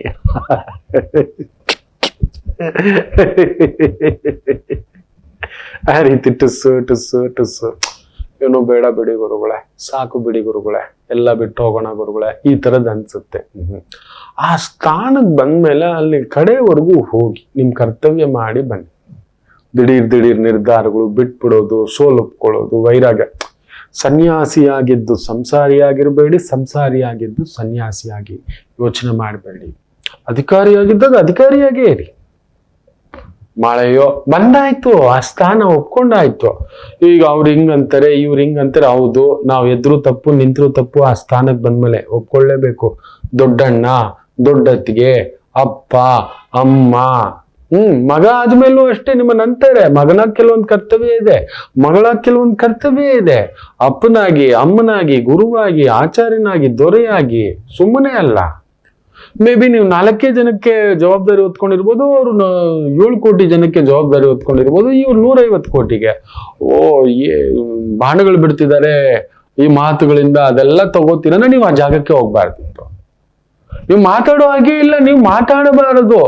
ಆ ಸ್ಥಾನಕ್ಕೆ ಹೋದ್ಮೇಲೆ ನಿಮಗೆ ಅಧಿಕಾರವಿಲ್ಲ. ಆ ಸ್ಥಾನಕ್ಕೆ ಹೋದ್ಮೇಲೆ ಮಾತನಾಡುವುದು. ಯಾವುದಾದ್ರೂ ದೇವರು ಮಾತನಾಡಿದ್ದು ಬೇಜಾರಾಗಿ ತಲೆ ತಿರುಗಿಸಿರೋದು ನೋಡಿದೀರಾ? ಅಲ್ಲೊಬ್ಬ ಬರ್ತಾನೆ, 10 ರೂಪಾಯಿ ಅವನು, 10 ರೂಪಾಯಿಗೊಂದು, 10 ರೂಪಾಯಿಗೊಂದು, 10 ರೂಪಾಯಿಗೊಂದು ಅಂತೀವಲ್ಲ, ಬರ್ತಾನೆ ಅವನು 10 ರೂಪಾಯಿ ಟಿಕೆಟ್. ಅವನು ಮಾತಾಡ್ತಾನೆ ಅವನು. ನೀನ್ ಹೋಗ್ತೆ, ನನ್ಗೇನ್ ಮಾಡ್ಬಿಟ್ಟೆ, ನಿಂಗೆ ಯಾವಾಗ್ಲೂ ಮಾಡಿದೆ ಪೂಜೆ, ದೇವ್ರು ಬೇಜಾರು ಮಾಡ್ಕೊಂಡು ಹಿಂಗ್ ತಿರ್ಗಲ್ಲ. ಇಲ್ಲ ಬೇಜಾರು ಮಾಡ್ಕೊಂಡು ನಿಂಗೆ ತಲೆ ಬಗ್ಸಲ್ಲ, ಇಲ್ಲ ಬಟ್ಟೆ ಮುಚ್ಕೊಂಡು ನಿಂಗೆ ಕೂತ್ಕೊಳ್ಳಲ್ಲ. ಮಾತಾಡ್ಕೋ ಹೋಗೋ, ನೀನ್ ಯೋಗ್ಯತೆಗೆ ಎಷ್ಟು ಸಿಗ್ಬೇಕೋ ಅಷ್ಟೇ. 10 ಕೋಟಿ ರೂಪಾಯಿ ಅವನು ಕಿರೀಟ ತರ್ತಾನೆ. ಭಗವಂತ ನಿನ್ನಿಂದ ಆಯ್ತು ಕಣೋ ಸ್ವಾಮಿ, ಅಮ್ಮ ತಗೋ, ಎದ್ದು ತಯ್ಯ ಅಂತ ಭಗವಂತ ಕುಣಿದು ಓಡ್ ಬರಲ್ಲ. ಕುಣಿದು ಬಾರೆ, ಖಂಡಿತ ಬರಲ್ಲ. ನಮ್ಮಮ್ಮ ಅಲ್ಲೇ ಇರ್ತಾಳೆ. ನನ್ನಮ್ಮ ಯಾರು ಬಂದರು ಸ್ಥಿತಪ್ರಜ್ಞ. ಆ ಸ್ಥಾನಕ್ಕೆ ಬಂದ್ಮೇಲೆ ನೀವು ಸ್ಥಿತಪ್ರಜ್ಞರೇ ಆಗಿರ್ಬೇಕು. ಏನಾದ್ರೂ ಸರಿ ನೋಡಿ, ಯಾವತ್ತಾದ್ರೂ ತಾಯಿ, ನಮ್ಮ ತಾಯಿ ನಿಮ್ಮ ತಾಯಿ ಎರಡೂ ಒಂದೇ, ನಿಮ್ಮಮ್ಮ ನಮ್ಮಮ್ಮ ಎರಡೂ ಒಂದೇ. ಹತ್ತಿರೋದುಂಟಾ, ಸಂಕಟ ಪಟ್ಟಿರೋದುಂಟಾ? ಏನಾದ್ರೂ ಇರ್ಲಿ ಬಿಡೋ, ಆಗುತ್ತೆ ಬಿಡೋ, ಇದೆಲ್ಲ ಒಳಗಡೆ ಮಾತ್ರ ಹೋಗಿ ಕಣ್ಣಲ್ಲಿ ನನ್ ಮಗನ್ಗೆ ಹಿಂಗಾಗ್ಬಿಡ್ತಲ್ಲ, ನನ್ ಮಗಳಿಗೆ ಹಿಂಗಾಗ್ಬಿಡ್ತಲ್ಲ ಅಂತ ಹತ್ತಿರ್ತಾಳೆ, ನಮಗ್ ತೋರ್ಸಲ್ಲ. ಒಳಗಡೆಯೇ ನೊಂದಿರ್ತಾಳೆ, ತೋರ್ಸ್ಕೊಳಲ್ಲ. ಒಳಗಡೆಯೇ ಕೊರಗಿರ್ತಾಳೆ, ತೋರ್ಸಲ್ಲ. ಅಪ್ಪ ಬೈದಿರ್ತಾನೆ, ಒಳಗಡೆ ಸುಮ್ಮನೆ ಧೈರ್ಯಕ್ಕೆ ಇದೆಲ್ಲ ಏನೋ ಇದಕ್ಕೆಲ್ಲ ನಡಿಯ ಹಂಗಿರ್ತಾನೆ. ಒಳಗಡೆ ಮಾತ್ರ ನನ್ ಮಗ ಹೆಂಗ್ ಬಿದ್ಬಿಟ್ಟ, ನನ್ ಮಗನ್ಗೆ ಹಿಂಗ ಆಗ್ಬಿಡ್ತು. ಖಂಡಿತ ತಂದೆನೂ ಅಷ್ಟೇ, ಆದ್ರೆ ತೋರ್ಸೋಲ್ಲ. ಅದುವೇ ಸತ್ಯ. ಅದರಿಂದ ತುಂಬಾ ದೊಡ್ಡ ಸ್ಥಾನ, ದೊಡ್ಡ ಸ್ಥಾಯಿ ಇದೆಲ್ಲ ಸಾಮಾನ್ಯ ರೀ. ಆ ಸ್ಥಾನ ಇಲ್ಲ ಅಂದ್ರೆ ತಗೋಬೇಕಾಗಿತ್ತು. ನನ್ನನ್ನು ಹಿಂಗ ಅಂದ್ಬಿಟ್ರ, ನಮ್ಮನ್ನ ಹಿಂಗ ಅಂದ್ಬಿಟ್ರ, ನಮ್ಮವನ್ನ ಹಿಂಗ ಅಂದ್ಬಿಟ್ರ. ಹೌದು, ಆ ಸ್ಥಾನಕ್ಕೆ ನೀವು ಬಂದ್ಮೇಲೆ ಬಾಯಿ ಮುಚ್ಕೊಂಡು ಬಾಯಿ ಬೀಗ ಹಾಕ್ಬೇಕು ಭಗವಂತನ ತರ. ಯಾವ ಭಗವಂತನ ಎದ್ದು ಬಂದು ಬೈಯಲ್ಲ, ತೆಗಳಲ್ಲ, ನಿರಾಸೆ ತೋರ್ಸಲ್ಲ, ಬೇಸರ ತೋರ್ಸಲ್ಲ. ಸ್ಥಿತಪ್ರಜ್ಞರಾಗಿ ಸಮಚಿತ್ತನಾಗಿ ನಿಂತಿರುತ್ತೆ. ಈ ವಾರ ಆ ರೀತಿ ಇರಿ. ಎಲ್ರೂ ಅಷ್ಟೇ, ಈ ವಾರ ಅಲ್ಲ, ಯಾವಾಗ್ಲೂ ಇರಿ. ಆ ಸ್ಥಾನಕ್ಕೆ ಬಂದ್ಮೇಲೆ ಇದು ಸಹಜ ನಯ್ಯ, ಲೋಕದ ಸಹಜ ಗುಣ. ವೃಷಭ ರಾಶಿ ಚೆನ್ನಾಗಿದೆ, ನಿಮಗೂ ಅಷ್ಟೇ. Oil trading, petrol, liquor, solar, machinery, ಬೆಂಕಿ, ರಿಯಲ್ ಎಸ್ಟೇಟ್ಗೆ ಸಂಬಂಧಪಟ್ಟಂಥದ್ದು, ತುಂಬಾ ದೊಡ್ಡ ದೊಡ್ಡ ಪ್ರಾಜೆಕ್ಟ್ಗಳಿಗೆ ಅಡ್ವೈಸರ್ ಆಗಿದ್ದೀರಿ, ಇಂಜಿನಿಯರ್ ಆಗಿದ್ದೀರಿ, ಮೆಷಿನಿಸ್ಟ್ಗಳಾಗಿದ್ದೀರಿ, ಫ್ಯಾಕ್ಟ್ರಿಗಳು ನೋಡ್ಕೊಳ್ಳೋದು, ಬಿಲ್ಡಿಂಗ್ ಕಟ್ಟಡ ಕಾಮಗಾರಿ ಕಟ್ಟೋದು ನೋಡ್ಕೊಳ್ಳೋದು, IT ಫೀಲ್ಡ್ ಅಲ್ಲಿ ಇದ್ದೀರಾ, ಸಾಫ್ಟ್ವೇರ್ ಫೀಲ್ಡ್ ಅಲ್ಲಿ ಇದ್ದೀರಾ, ಇಂತಹ ಒಂದು ಉದ್ಯೋಗ ಕೆಲಸ ಕಾರ್ಯ ತೊಡಗಿಸ್ಕೊಂಡಿದ್ದೀರಾ, ಅದ್ಭುತ. ಕಲಾವಿದರಿಗೆ ಸ್ವಲ್ಪ ಪರಿಶ್ರಮ. ಶುಕ್ರ ಅಷ್ಟಮದಲ್ಲಿರೋದ್ರಿಂದ ಸ್ವಲ್ಪ ಖರ್ಚು, ಓಡಾಟ, ಶುಭ ಕಾರ್ಯಗಳಿಗೆ ಖರ್ಚು, ಅನಗತ್ಯ ಖರ್ಚುಗಳು, ಅನಗತ್ಯ ಜವಾಬ್ದಾರಿಗಳು, ಅನಗತ್ಯ ಒತ್ತಡಗಳನ್ನ ತಗೊಳ್ಳೋಂಥ ವಾರ ಆಗಿರುತ್ತೆ. ಅನಗತ್ಯ ಅಂದ್ರೆ ಬೇಕು, ನಮಗೆ ಎಷ್ಟು ಬೇಕೋ ಅಷ್ಟು ಹಿತಾಮಿತದಲ್ಲಿದ್ರೆ ಓಕೆ. 1 ಲಕ್ಷ ಸಂಬಳಕ್ಕೆ 10,000 ತಿಂಗಳಿಗೆ ಒಂದು ಎಕ್ಸ್ಟ್ರಾ ಖರ್ಚು ಏನೋ ಒಂದು ಮ್ಯಾನೇಜ್ ಮಾಡಿದ್ರೆ ಪರವಾಗಿಲ್ಲ. 10,000 ಇನ್ವೆಸ್ಟ್ಮೆಂಟ್ ಓಕೆ. 10,000 ಸಾಲ ಕಟ್ಟೋದು ಓಕೆ, ಮ್ಯಾಕ್ಸಿಮಮ್ 20,000. 1 ಲಕ್ಷ ಸಂಬಳಕ್ಕೆ ನೀವು 1 ಲಕ್ಷನೂ ಸಾಲ ಕಟ್ಟೋ ತರ ವ್ಯವಹಾರ ಮಾಡ್ಕೊಬಿಟ್ರೆ, ಕಮಿಟ್ಮೆಂಟ್ ಇಟ್ಕೊಬಿಟ್ರೆ, ಮನೆ ತಗೋಬಿಟ್ರೆ, ವಾಹನ. 1 ಲಕ್ಷ ಸಂಬಳಕ್ಕೆ ನಿಮ್ಗೆ ಬೆನ್ಸ್ ಕಾರ್ ಬೇಕಾ? 10 ಲಕ್ಷ ಕಾರ್ ಸಾಕಲ್ವಾ? 5 ವರ್ಷಕ್ಕೆ ಲೋನ್ ತಗೊಂಡಿರ್ತೀರಿ ಅಂದ್ರೆ ನೀವು ಒಂದು ಡೌನ್ ಪೇಮೆಂಟ್ 2 ಲಕ್ಷ ಕಟ್ಟಿದ್ರು ಕೂಡ 8 ಲಕ್ಷಕ್ಕೆ ಕಡಿಮೆ ಅಂದ್ರೂ 15 ಲಕ್ಷ ಕಟ್ತೀರಿ, ನೆನ್ಪಿಟ್ಕೊಳ್ಳಿ 5 ವರ್ಷಕ್ಕೆ. ಅಲ್ಲಿಗೆ ಡಿವೈಡ್ ಮಾಡ್ತಾನೆ ಅವನು. ಮೊದಲೇ ಇಂಟ್ರೆಸ್ಟ್ ಆಗ್ತಾನೆ, ಪ್ರಾಸೆಸಿಂಗ್ ಫೀ ಆಗ್ತಾನೆ, ಏನೇನೋ ಹಾಕಿ ಮೊದಲನೇ ವರ್ಷ ನಿಮ್ ಇಂಟ್ರೆಸ್ಟ್ ತಿಂದಾಕ್ತಾರೆ. ಇದೆಲ್ಲ ಇದೆ. ಅದರಿಂದ ಯೋಚಿಸಿ ಇನ್ವೆಸ್ಟ್ಮೆಂಟು, ರಿಸ್ಕೋ, ಸೇವಿಂಗ್ಸ್ ಆದಷ್ಟು ಮಾಡಿ, ಖರ್ಚುಗಳು ಮಾಡ್ಕೊಬಿಡ್ತೀರಿ. ದೊಡ್ಡ ಮನೆ ಎಷ್ಟು ದೊಡ್ಡ ಮನೆ ತಗೊಂಡ್ರೆ 6 ಅಡಿ 3 ಅಡಿನಲ್ಲೇ. ನಿಜವಾಗ್ಲು ಚಿಕ್ಕ ಮನೆ ಇದ್ದಾಗ ಇದ್ದ ಆನಂದ ಬೇರೆ. ದೊಡ್ಡ ಮನೆಗಳಲ್ಲಿ ಯಾರೂ ಆನಂದವಾಗಿಲ್ಲ. ಆ ಸ್ಟೇಟಸ್ ಅಲ್ಲೇ ಬದುಕಬೇಕು. ಆ ಬೈದಲ್ಲಿ ಅವ್ರ ಹಿಂಗಂದ್ರೆ ಇವ್ರ ಹಿಂಗಂದ್ರೆ. ಯಾರೋ ಪುಣ್ಯಾತ್ಮ ಮೊನ್ನೆ ನೋಡ್ಬೇಕು, 50,000 ಜನ ಊಟ ಹಾಕಿದ್ದಾರೆ. ಭಯ ನೋಡ್ಬೇಕು. ನಾನು ಕೇಳಿದೆ, ಯಾಕೆ ಸರ್, ಏನಕ್ಕೆ ಯೋಚನೆ ಮಾಡ್ತಿರ್ರಿ ಅಂದ್ರೆ, ಆ ಊಟ ಚೆನ್ನಾಗಿ ಬಂದಿದ್ಯೋ ಇಲ್ವೋ. ಅಯ್ಯೋ, ಯಾರಾದ್ರೂ ಊಟದಲ್ಲಿ ತೃಪ್ತಿ ಪಡಿಸೋದುಂಟ. ಒಬ್ಬನ್ ಉಪ್ಪು ಕಡಿಮೆ, ಒಬ್ಬನ್ ಉಪ್ಪು ಜಾಸ್ತಿ, ಒಬ್ಬನ್ ಸ್ವೀಟ್ ಜಾಸ್ತಿ, ಒಬ್ಬನ್ ಖಾರ ಜಾಸ್ತಿ. ಏನಾದ್ರೂ ಹೇಳ್ತಾನೆ ಸುಮ್ಮನಿರಿ ಸರ್. ಮಾಡಿದಿರಲ್ವಾ, ಅಚ್ಚುಕಟ್ಟಾಗಿ ಮಾಡಿ ಬಡಿಸಿ, ತೃಪ್ತಿಯಾಗಿ ಬಡಿಸಿ. ಇವ್ರೇನ್ ಅನ್ಕೋತಾರೋ, ಅವ್ರೇನ್ ಅನ್ಕೋತಾರೋ. ಈ ಬಾರಿ ಬರೀ 50,000 ಜನ ಬಂದಿದ್ದಾರೆ. ಅವೆಲ್ಲ ಬೇಡ. ಎಷ್ಟು ಜನ ಬಂದ್ರು ನಾನು ತೃಪ್ತಿಯಾಗಿ ಅನ್ನಪೂರ್ಣೇಶ್ವರಿಯನ್ನ ಪ್ರಾರ್ಥನೆ ಮಾಡಿ ಬಡಿಸ್ತಿದ್ದೇನೆ ಅಂತ ಹೋಗಿ ಆನಂದವಾಗಿರ್ತೀರಿ ಅಂತ. ಅಷ್ಟೇ, ನಿಮ್ ಕರ್ತವ್ಯ ನೀವು ಮಾಡಿ. ಮಿಥುನ ರಾಶಿ, ನಿಮ್ಮ ಕರ್ತವ್ಯ ಮಾಡಲು ಈ ವಾರ ಅಡ್ಡಿ ತಡೆ ಬರ್ತವೆ. ಆರೋಗ್ಯ ನೋಡ್ಕೊಳ್ಳಿ. ಆರೋಗ್ಯಂ ಭಾಸ್ಕರಂ. ಅಲ್ಲಿ ಕೂತಿದ್ದಾನೆ, ಅಷ್ಟಮದಲ್ಲಿ ಕೂತಿದ್ದಾನೆ, ಕುಜನ್ ಜೊತೆ ಕೂತಿದ್ದಾನೆ, ಬುಧನ್ ಜೊತೆ ಕೂತಿದ್ದಾನೆ. ವಾರ ತಳಮಳವೆ. ಅದರಲ್ಲೂ ನಿಮಗೆ ಕುಜ ಬಂದು ಆಟೋ ಬಾಂಬ್. ಅವನ್ ಲಾಭಾಧಿಪತಿಯು ಅವನೇ, ತೊಂದರೆ ಕೊಡೋನು ಅವನೇ. ಅವನು ಹೋಗಿ ಅಷ್ಟಮದಲ್ಲಿ ಕೂತಿದ್ದಾನೆ. ಏನ್ ಮಾಡ್ತಾನೋ ಗೊತ್ತಿಲ್ಲ. ಲಾಭ ಬರೋ ಜಾಗದಲ್ಲಿ ನಷ್ಟ ಇಡ್ಬೋದು, ನಷ್ಟ ಬರೋ ಜಾಗದಲ್ಲಿ ಒಂದಷ್ಟು ಆವರೇಜ್ ತಂದಿಡ್ಬೋದು. ಅಷ್ಟೇ. ಲಾಭ ಬರೋ ಜಾಗದಲ್ಲಿ ನಷ್ಟವೇ. ನಮ್ ಯೋಜನೆ ಒಂದಾದ್ರೆ ಅವನ ಯೋಚನೆ ಎಷ್ಟು? ಇಷ್ಟಿರೋ 300 ಗ್ರಾಮ್ ಬೇರೆ ಮೆದುಳು ಒಬ್ಬನಿಗೆ ಇರತಕ್ಕಂಥದ್ರಕ್ಕೆ ಇಷ್ಟಿರ್ಬೇಕಾದರೆ 300 ಗ್ರಾಮ್ ನೆನ್ಪಿಟ್ಕೊಳ್ಳಿ. ಇಷ್ಟು ಕೋಟಿ 800 ಕೋಟಿ ಜನಗಳ ತಲೆನಲ್ಲಿ 300 ಗ್ರಾಮ್ ಬ್ರೈನ್ ಇಟ್ಟಿರೋನು ಅವನು ಒಂಥರ ಇಷ್ಟಿಷ್ಟೇ ಸ್ವೀಟ್ ಇಟ್ಟಿರೋನು. ಆ ಸ್ವೀಟ್ ತಯಾರಕ್ಕೆ ಹೆಂಗಿರ್ಬೇಕು. ಸೊ ಜಾಗ್ರತೆ, ವಿಪರೀತ ಬುದ್ಧಿ, ವಿಪರೀತ ಆತುರ, ವಿಪರೀತ ಆಲೋಚನೆ, ವಿಪರೀತ ರಿಸ್ಕು, ವಿಪರೀತ ಟೆನ್ಷನು, ದೊಡ್ಡ ರಿಸ್ಕು. ನೋಡಿ ಮೊನ್ನೆ ಹಿಡಿದಿದ್ದಾರೆ, ಒಂದು ನ್ಯೂಸ್ ಚಾನೆಲ್ ಬರೋದಂತೆ. ಬಂದು ಕೆಲವೊಂದು ಸ್ಟಾಕ್ಗಳ ಬಗ್ಗೆ ಇದ್ರಲ್ಲಿ ಹಾಕಿದ್ರೆ ಬೆಸ್ಟ್, ಅದ್ರಲ್ಲಿ ಹಾಕಿದ್ರೆ ಬೆಸ್ಟ್ ಅಂತ ದೊಡ್ಡ ಅಡ್ವೈಸರ್ಗಳ ತರ ಕುತ್ಕೊಂಡು, ಹೌದು ಅವ್ರನ್ನೆಲ್ಲ ಬ್ಯಾನ್ ಮಾಡಿದ್ದಾರೆ. ಆಯಾಯ ಕಂಪ್ನಿಗಳವ್ರ ಹತ್ರ ರಾಯಲ್ಟಿ, ಯಾವ ಶೇರ್ ಹತ್ತುತ್ತೆ ಅಂತ ಹೇಳೋದು, ಜನ ಅದು ನೋಡ್ಬಿಟ್ಟು ಓ ಸೂಪರ್ ಅದು ಇದು ಅಂತ ಹೇಳಿ ಅದ್ರ ಮೇಲೆ ದುಡ್ಡು ಹಾಕೋದು, ಕೃತಕ ಮೇಲಕ್ಕೆ ಆ ರೇಟಿಂಗ್ ತೋರ್ಸೋದು, ಹಿಂಗ್ ಬಂದಿದೆ. ತುಂಬಾ ಫ್ರಾಡ್ಗಳಾಗುತ್ತೆ. ಸ್ಟಾಕ್ ಮಾರ್ಕೆಟ್ ಅಲ್ಲಿ ನಡೆಯುವಷ್ಟು ಫ್ರಾಡ್ಗಳು ಇನ್ನೆಲ್ಲೂ ನಡೆಯೋಲ್ಲ. ತುಂಬಾ ಹುಷಾರಾಗಿ, ದಿಢೀರ್ ದುಡ್ಡು, ದಿಢೀರ್ ಲಾಭ, ಗೊತ್ತಿಲ್ಲ, ಈ ತರದ ವ್ಯಕ್ತಿಗಳು ನಮ್ಮ ಸುತ್ತಮುತ್ತ ಜಾಸ್ತಿ ಆಗ್ತಾರೆ. ಅಷ್ಟೊಂದಲ್ಲಿ ಬುಧ ಕುಜ 100%. ಸುಮಾರು ಒಂದು 7-8 ಕೋಟಿ ಪೆನಾಲ್ಟಿ ಹಾಕಿದೆ ಸೆಬಿ ಅವರಿಗೆ. ಯೂಟ್ಯೂಬರ್ಸ್ ಅಂತೆ, ಅವರಂತೆ ಇವರಂತೆ, ಈ ಸ್ಟಾಕು ಆ stock, Penney stock has become 400 times, 500 times, 1000 times. ಈ ತರದ್ ಏನೋ ಹೇಳ್ತಾನೆ ಅಂದ್ರೆ ಅವನ್ಗೇನೋ ಲಾಭ ಬಂದಿರ್ಬೇಕು. ಅವನೆಷ್ಟಾಕ್ ಲಾಭ ಮಾಡಿದಾನೆ ನೋಡಿ. ಅವನ್ ಅದೆಲ್ಲ ಹೇಳಲ್ಲ. ಅವನ್ ಕೋಟೀಶ್ವರ ಆಗೇ ಇಲ್ಲ. ಯಾರ ಹತ್ರನೂ ಈ ತರ ಲಂಚ ಪಂಚ ಕಮಿಷನ್ ಈ ತರ ತಗೊಂಡ್ ಬುರುಡೆ ಬಿಡ್ತಕ್ಕಂಥ ದಾಸಯ್ಯ. ಈ ತರದ್ದು ವ್ಯವಹಾರಗಳು, ವ್ಯಾಪಾರಗಳು ಈ ತರದ್ ಇರತಕ್ಕಂಥದ್ದುಂಟು. ತುಂಬಾ ಎಚ್ಚರಿಕೆಯಿಂದ ನಿಭಾಯಿಸ್ತಕ್ಕಂಥದ್ದು ಮಾಡಿ. ಎಚ್ಚರಿಕೆ. ಮಿಥುನಂ, ಗೊತ್ತಿಲ್ಲದ ವ್ಯವಹಾರ, ಗೊತ್ತಿಲ್ಲದ ವ್ಯಾಪಾರ, ಗೊತ್ತಿಲ್ಲದ ವ್ಯಕ್ತಿಗಳು. ಗುರು ಒಬ್ಬ ಚೆನ್ನಾಗಿದ್ದಾನೆ ಭರಣಿ ನಕ್ಷತ್ರದಲ್ಲಿ, ಅವನೊಬ್ಬ ಕಾಪಾಡ್ತಾನೆ. ಕಲಾವಿದರಾಗಿದ್ರೆ, ಆರ್ಟಿಸ್ಟ್ಗಳಾಗಿದ್ರೆ, ಆ ರಂಗಕ್ಕೆ ಸಂಬಂಧಿತ ವೃತ್ತಿ, ಉದ್ಯೋಗ, ವ್ಯವಹಾರ, ಓಡಾಟ, ಸುತ್ತಾಟ ಅದ್ಭುತ ಪ್ರಗತಿ ಕಾಣತಕ್ಕಂಥ ಒಂದು ವಾರ. ಮಿಕ್ಕಂತದ್ದ ರಿಯಲ್ ಎಸ್ಟೇಟ್, ಮನೆ ಬದಲಾವಣೆ, ದೂರ ಪ್ರಯಾಣ ಹೋಗ್ಲೇಬೇಡಿ ವಾರ. ಸ್ವಲ್ಪ ಲೋಕಲ್ ಬಸ್ ಇಟ್ಕೊಂಡು ಹೋಗಿ, ಟ್ರೈನ್ ಇಟ್ಕೊಂಡು ಹೋಗಿ. ಹೇಗೂ ಸರ್ಕಾರ ಹೆಣ್ಮಕ್ಳಿಗೆ ಫ್ರೀಯಾಗಿ ಬಸ್ ಕೊಟ್ಟಿದೆ, ಹತ್ಕೊಂಡು ಹೋಗಿ ಊರೆಲ್ಲ ಸುತ್ತಾಕೋ ಬನ್ನಿ, ತೊಂದರೆ ಇಲ್ಲ. ದೊಡ್ಡ ದೊಡ್ಡ ಅವಘಡಗಳು ನಡೆಯತಕ್ಕಂಥ ಸೂಚನೆ ತೋರಿಸ್ತಿದೆ. ಕುಜ ಸುಮ್ಮನೆ ಕೂತಿಲ್ಲ, ಅವನ ಜೊತೆ ಬುಧ.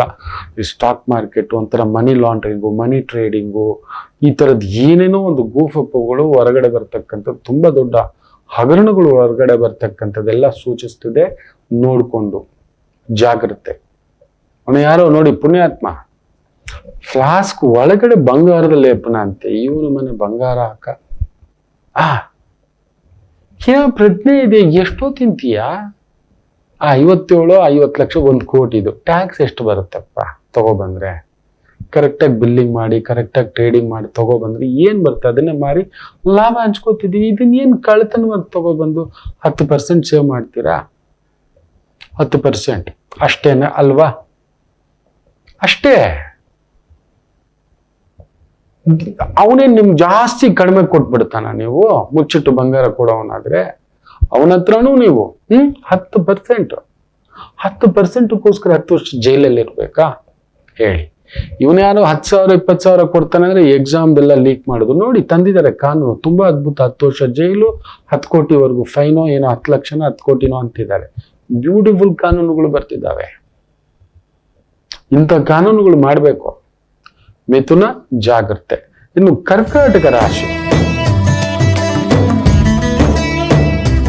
ಕುಂಭದ್ರೋಣ ಮಳೆಯ ವಾರ. ಜಸ್ಟ್ ಪಾಲುದಾರಿಕೆಯಲ್ಲಿ ಹುಷಾರಾಗಿ. ಯಾರೋ ಇದ್ದಾನೆ, ಅಷ್ಟೊಂದಲ್ಲಿ ಶನಿ ಇದ್ದಾನೆ ಅಂದ್ರೆ ನನ್ನ ಅನುಭವ, ಕೋರ್ಟು ಪೊಲೀಸು ಸುತ್ತಲೇಬೇಕು. ಯಾವುದೋ ಒಂದು ಪೆಟಿ ಕೇಸ್ಗಾದ್ರೂ ಪೊಲೀಸ್ ಸ್ಟೇಷನ್ ಕರ್ಕೊಂಡು ಹೋಗ್ತಾನೆ. ಕೋರ್ಟ್ ಮೆಟ್ಲತ್ತದೋ, ಚೆಕ್ ಬೌನ್ಸೋ, ವ್ಯವಹಾರದ ಬೌನ್ಸೋ ಇದಿದ್ದಾವೆ. ತುಂಬಾ ಹುಷಾರಾಗಿ ಹ್ಯಾಂಡಲ್ ಮಾಡತಕ್ಕಂಥದ್ದು ಮಾಡಿ. ಮಿಕ್ಕಂತೆ ಅದ್ಭುತ. ರಾಜಕೀಯದಲ್ಲಿದ್ದೀರಿ, ನಿಮ್ಮನ್ನು ತಡೆಯೋರಿಲ್ಲ. ರಾಜ್ಯ ಆಳ್ಬೇಕು, ರಾಜಕೀಯ ಆಳ್ಬೇಕು ಅಂದ್ರೆ ಅದಕ್ಕೊಂದು ಬೇರೆ ಲೆಕ್ಕಾಚಾರಗಳಿದೆ. ಆಯ್ತು, ಅದನ್ನ ಜಾತಕದಲ್ಲಿ ತುಂಬಾ ಅದ್ಭುತವಾಗಿ ಹುಡುಕಿ ಇಟ್ಟಿರ್ತಾರೆ. ಕಟಕ ಲಗ್ನ ಅಂತದ್ರಲ್ಲಿ ರಾಜ್ಯ ಆಳ್ಬೇಕು, ದೇಶ ಆಳ್ಬೇಕು, ನಿಂತ್ಕೋಬೇಕು, 100 ಸಾವಿರಾರು ಜನ ನಿಮ್ಮ ಹಿಂದೆ ಬರ್ಬೇಕು ಅಂಥದ್ದೊಂದು ಸಂಮೋಹನ. ಈ ಮೀನ ಲಗ್ನ, ಕರ್ಕಾಟಕ ಲಗ್ನ, ವೃಶ್ಚಿಕ ಲಗ್ನ, ಈ 3ಕ್ಕೆ ತುಂಬಾ ಬಲ ಇರುತ್ತೆ. ಸದಾ ಹೆಸರು. ನನ್ನ ಶ್ರೀರಾಮಚಂದ್ರರು ಹುಟ್ಟಿದ್ದು ಕಟಕ ಲಗ್ನವೇ. ರಾವಣಾಸುರ ಅಂತ ಮಾತಾಡ್ತೀವಲ್ವಾ, ಕಟಕ ಲಗ್ನವೇ. ಸುಮ್ಮನೆ ಅಲ್ಲ. ಧರ್ಮರಾಯರು ವೃಶ್ಚಿಕ ಲಗ್ನವೇ. ಸುಯೋಧನ ವೃಶ್ಚಿಕ ಲಗ್ನವೇ. ದುರ್ಯೋಧನ ಅಂದ್ಬಿಟ್ರು, ಸುಯೋಧನ ಅದು. ಆದ್ದರಿಂದ ಕರ್ಕಾಟಕ ರಾಶಿ ಮುಖ್ಯವಾಗಿ ರಾಜಕೀಯಕ್ಕೆ ಸಂಬಂಧಪಟ್ಟಂತ ಕೆಲಸ ಕಾರ್ಯ, ಗುತ್ತಿಗೆ, ಗೌರ್ಮೆಂಟ್ ಪ್ರಾಜೆಕ್ಟ್, ವ್ಯವಹಾರ, ಕೆಲಸ ಕಾರ್ಯ ಇವುಗಳಲ್ಲಿ ಇದ್ದೀರಿ, ಅದ್ಭುತ. ಮೋಸ ಮಾಡಿದ್ರೆ ಒಳಗಡೆನೂ ಹೋಗ್ಬಿಡ್ತೀರ. ಅಷ್ಟಮ ಶನಿ ಕರ್ಕೊಂಡೋಗಿ ನಿಲ್ಲಿಸ್ತಾನೆ. ಯಾರ್ದೋ ಮೋಸ, ಏನೋ ಒಂದು ಅಡ್ಡದಾರಿ, ಅಡ್ಡ ವ್ಯವಹಾರಗಳು, ಎಚ್ಚರಿಕೆ. ಇನ್ನು ವಿಶೇಷವಾಗಿ ಸಿಂಹರಾಶಿ,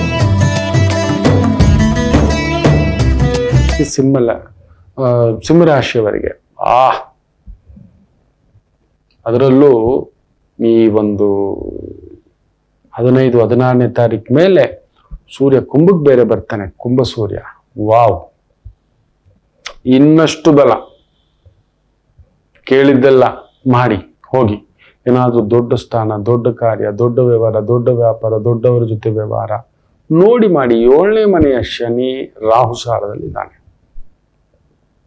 ಅಂದ್ರೆ ಅಲ್ಲೆಲ್ಲೋ ತಂತ್ರ ಕುತಂತ್ರ, ಕೊಡೋದಕ್ಕೆ ಲೆಕ್ಕಾಚಾರ, ಮಾಡೋಕ್ ಲೆಕ್ಕಾಚಾರ, ಬೇರೆ ಏನೋ ಲಾಭ ಒಳಗಡೆ ನೋಡಿ. ಅವನು ಅವಕಾಶ ಅತ್ತಟ್ಟೆ, ಬೇರೆ ಏನೋ ಲಾಭ ಇಟ್ಕೊಂಡೆ ಅಂತ ಪಾಯಿಂಟ್.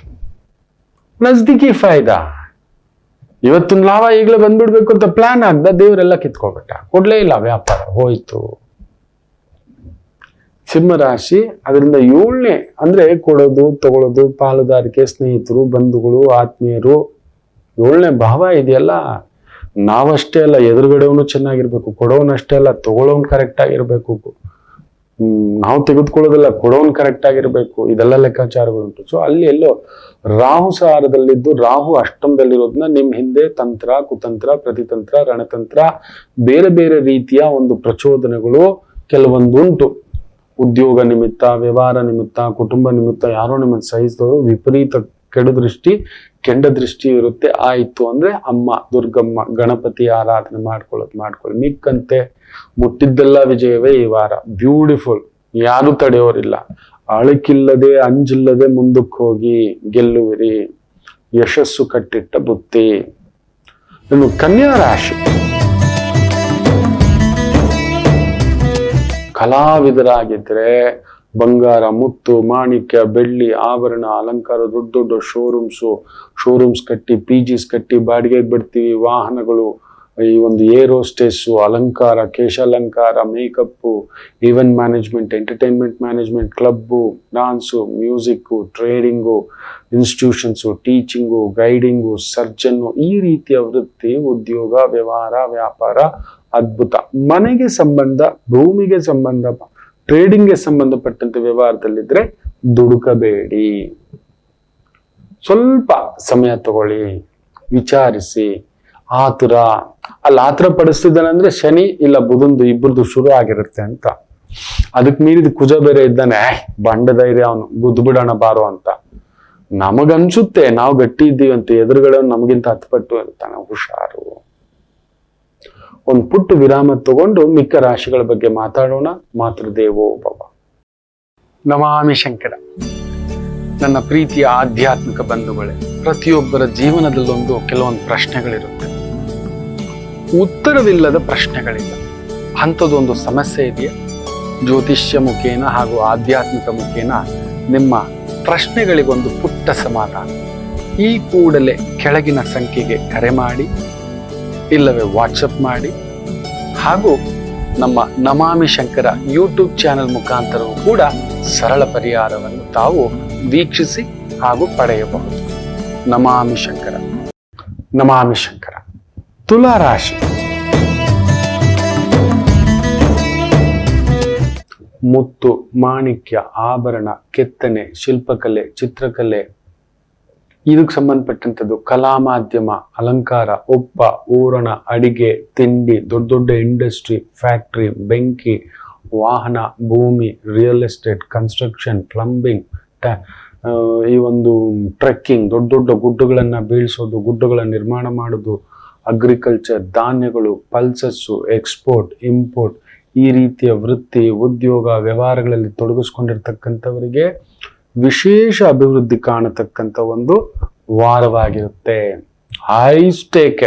ಏನಾದ್ರೂ ಮನೆ ಕಟ್ತೀನಿ, ಮನೆ ಕಟ್ಟಿ ಮಾರಾಟ, ಜಾಗ ತಗೊಂಡು ಡೆವಲಪ್ಮೆಂಟ್ ಮಾಡಿ ಮಾರಾಟ, ದೂರ ದೃಷ್ಟಿಯ ವ್ಯವಹಾರ, ದೊಡ್ಡ ವ್ಯವಹಾರ, 100 ಎಕರೆ 500 ಎಕರೆ 1000 ಎಕರೆ, ದೇವಸ್ಥಾನ, ಧರ್ಮದರ್ಶಿ ಕಾರ್ಯಗಳು, ದೇವತಾ ಕಾರ್ಯಗಳು, ದೇವತಾರ್ಚನೆ ಕಾರ್ಯಗಳು, ಡಾಕ್ಟರು, ಇಂಜಿನಿಯರು, ಸರ್ಜನ್ನು, ಮೆಡಿಸನ್ನು, ಟೀಚಿಂಗು, ಲೆಕ್ಚರರು, ಕಲೆ ಕಲಿಸೋದು, ಮ್ಯೂಸಿಕ್ಕು, ಡಾನ್ಸು, ಭರತನಾಟ್ಯ, ವಾದ್ಯ, ಸಂಗೀತ. ಬ್ಯೂಟಿಫುಲ್ ವಾರ, ಚೆನ್ನಾಗಿದೆ. ಸ್ವಲ್ಪ ಅಮ್ಮ ಅಪ್ಪ ಅಣ್ಣ ತಮ್ಮ ಅಕ್ಕ ತಂಗಿ ಜಾಗ್ರತೆ. ನಮ್ಮೆಲ್ಲ ಏನ್ ಗೊತ್ತಾ, ತಗೊಂಡ್ ಬಂದು ನಮ್ಮವ್ರ ಮೇಲೆ ಬಿಡೋದು, ಇದ್ ಮಾಡ್ಕೋತೇವೆ. ಎಚ್ಚರಿಕೆ, ಅದೊಂದು ನೋಡ್ಕೊಳ್ಳಿ. ವೃಶ್ಚಿಕ ರಾಶಿ.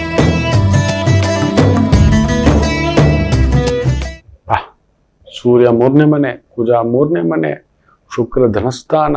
ವಾ ವಾ ವಾ ವಾ. ಗುರು ಬೇರೆ ಧನಸ್ಥಾನದ ಮೇಲೆ ನೋಡ್ತಾನೆ, ಶುಕ್ರನ್ ಛಾಯಲ್ಲೇ ನೋಡ್ತಾನೆ. ಸಪ್ತಮಾಧಿಪತಿ ಧನಸ್ಥಾನಂ. ಕೊಡೋದು, ತಗೊಳ್ಳೋದು, ಸಂಗಾತಿ, ಮದುವೆ, ಎರಡನೇ ಬದುಕು, ಎರಡನೇ ಜೀವನ, ಕುಟುಂಬ, ಮಗು, ಮಕ್ಕಳು, ಆನಂದ, ಭೋಗ, ಭಾಗ್ಯ, ಬೆಳ್ಳಿ, ಬಂಗಾರ, ಮುತ್ತು, ರತ್ನ, ಅಲಂಕಾರ, ಉಪ್ಪ, ಊರಣ, ಓಡಾಟ, ಸುತ್ತಾಟ, ಆನಂದ, ಇವೆಲ್ಲ ನೋಡತಕ್ಕಂಥ ವಾರ.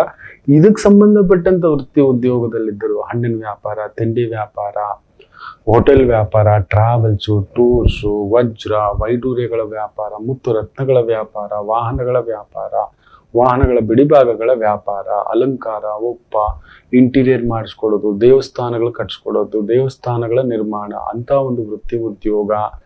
ಒಂದು ರೀತಿ ಟೀಚಿಂಗು, ಈ ಒಂದು ಕಲೆಗೆ ಸಂಬಂಧಪಟ್ಟಂತ ಟೀಚಿಂಗು, ಇಲ್ಲ ಅದಕ್ಕೆ ಸಂಬಂಧಪಟ್ಟಂತ ವಸ್ತುಗಳ ಮಾರಾಟ, ಶೃಂಗಾರಕ್ಕೆ ಸಂಬಂಧಪಟ್ಟಂತ ಆ ಒಂದು ಆನಂದ ತುಂಬಿಸ್ತಕ್ಕಂಥ ವಸ್ತುಗಳ ಮಾರಾಟ.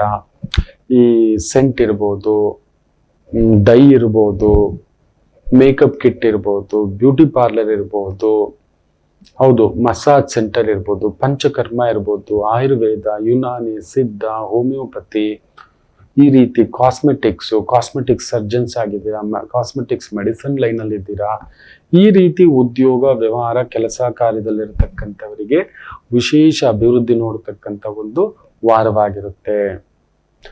ಧನುಸು ರಾಶಿ.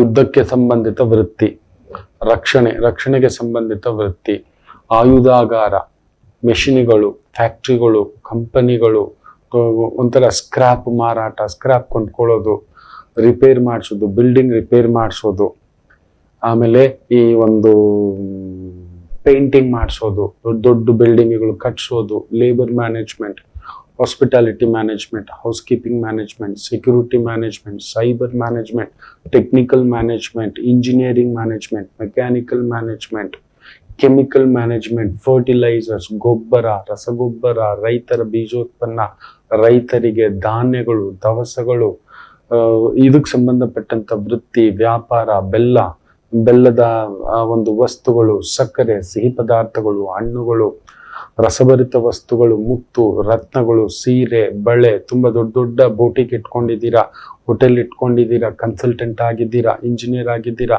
ಮ್ಯಾನೇಜ್ಮೆಂಟ್ ಲೈನ್ ಅಲ್ಲಿ ಇದ್ದೀರಾ, ಬ್ಯಾಂಕಿಂಗ್ ಸೆಕ್ಟರ್ ಅಲ್ಲಿ ಇದ್ದೀರಾ, ಫೈನಾನ್ಸ್ ಸೆಕ್ಟರ್ ಅಲ್ಲಿ ಇದ್ದೀರಾ, ಗೌರ್ಮೆಂಟ್ ಸೆಕ್ಟರ್ ಅಲ್ಲಿ ಇದ್ದೀರಾ, ಈ ರೀತಿಯ ವೃತ್ತಿ ಉದ್ಯೋಗ ಅದ್ಭುತವಾದಂತ ಪ್ರಗತಿ ಕಾಣತಕ್ಕಂತ ಒಂದು ವಾರ. ಮಕರ ರಾಶಿ. ಸ್ವಲ್ಪ ಖರ್ಚು ಬಿಟ್ರೆ ಮಿಕ್ಕಂತೆ ಏನೂ ತೊಂದರೆ ಇಲ್ಲ, ಚೆನ್ನಾಗಿದೆ. ಒಂದ್ ಮನೆನೋ ಒಂದ್ ಜಾಗವೋ, ಸ್ವಲ್ಪ ದುಡ್ಡು, ಲೇವಾದೇವಿ, ಮಧ್ಯವರ್ತಿಗೆ ಸಂಬಂಧಪಟ್ಟಂತ ಕೆಲಸ ಕಾರ್ಯ, ಸರ್ಕಾರಿ ಮಟ್ಟದ ಕೆಲಸ ಕಾರ್ಯ, ಸೆಕ್ಯೂರಿಟಿ ಏಜೆನ್ಸೀಸು, ಈ ಒಂದು ವಾಚ್ಮೆನ್ ಕೆಲಸ, ಈ ಒಂದು ದೊಡ್ಡ ಥಿಯೇಟರು, ಕ್ಲಬ್ಬು, ರೆಸ್ಟೋರೆಂಟು, ಕುಡಿತ, ಜೂಜು, ಸಟ್ಟ, ಬಾಜಿ, ಒಂದು ರೀತಿ ಅನೈತಿಕ ವ್ಯವಹಾರಗಳೇ ಬರ್ತವೆ ಕೆಲವರಿಗೆ, ನೈತಿಕ ವ್ಯವಹಾರಗಳು. ಆಮೇಲೆ ಹೊಡೆದಾಟ, ಬಡದಾಟ, ಸ್ಪೋರ್ಟ್ಸ್ ಲೈನ್ ಅಲ್ಲಿ ಇರೋದು, ಕುಸ್ತಿ, ಕಬಡ್ಡಿ, ಈ ರೀತಿ ರೌಡಿಸಮ್, ಕೆಲವರು ಇದಾರೆ ಅದರಲ್ಲೂ ರೋಲ್ ಕಾಲ್ ಮಾಡೋದು, ಕಲೆಕ್ಷನ್ ಮಾಡೋದು.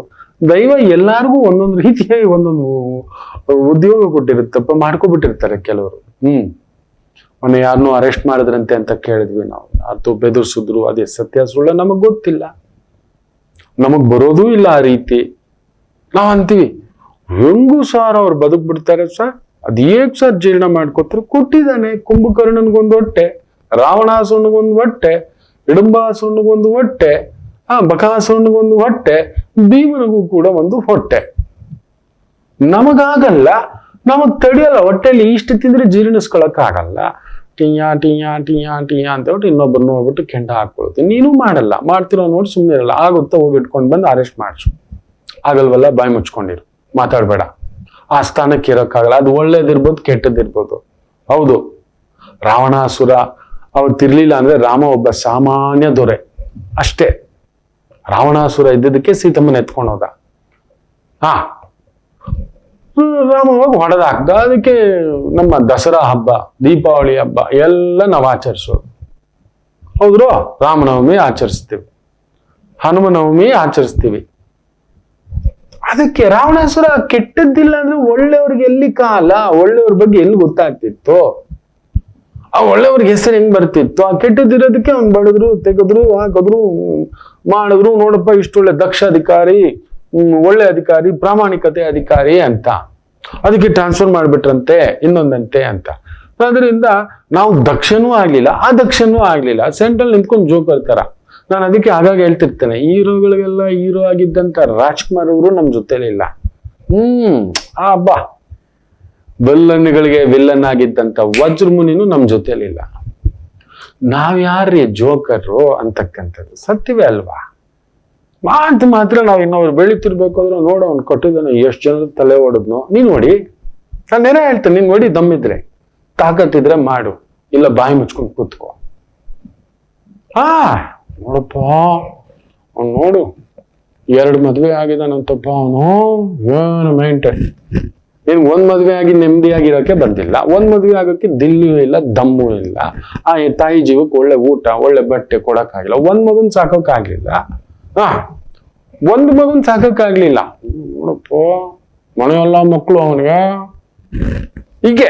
ಹೀಗೇ ಮಾತಾಡೋದು ನಾವು. 10 ರೂಪಾಯಿ ನೋಟ್ ಆಗಿ ಕುತ್ಕೊಂಡಿರೋದು. 10 ರೂಪಾಯಿಗೊಂದು, 10 ರೂಪಾಯಿಗೊಂದು ಅಷ್ಟೇ. ನೋಡಿ, ಮಾಡ್ತೀರಾ ಮಾಡಿ.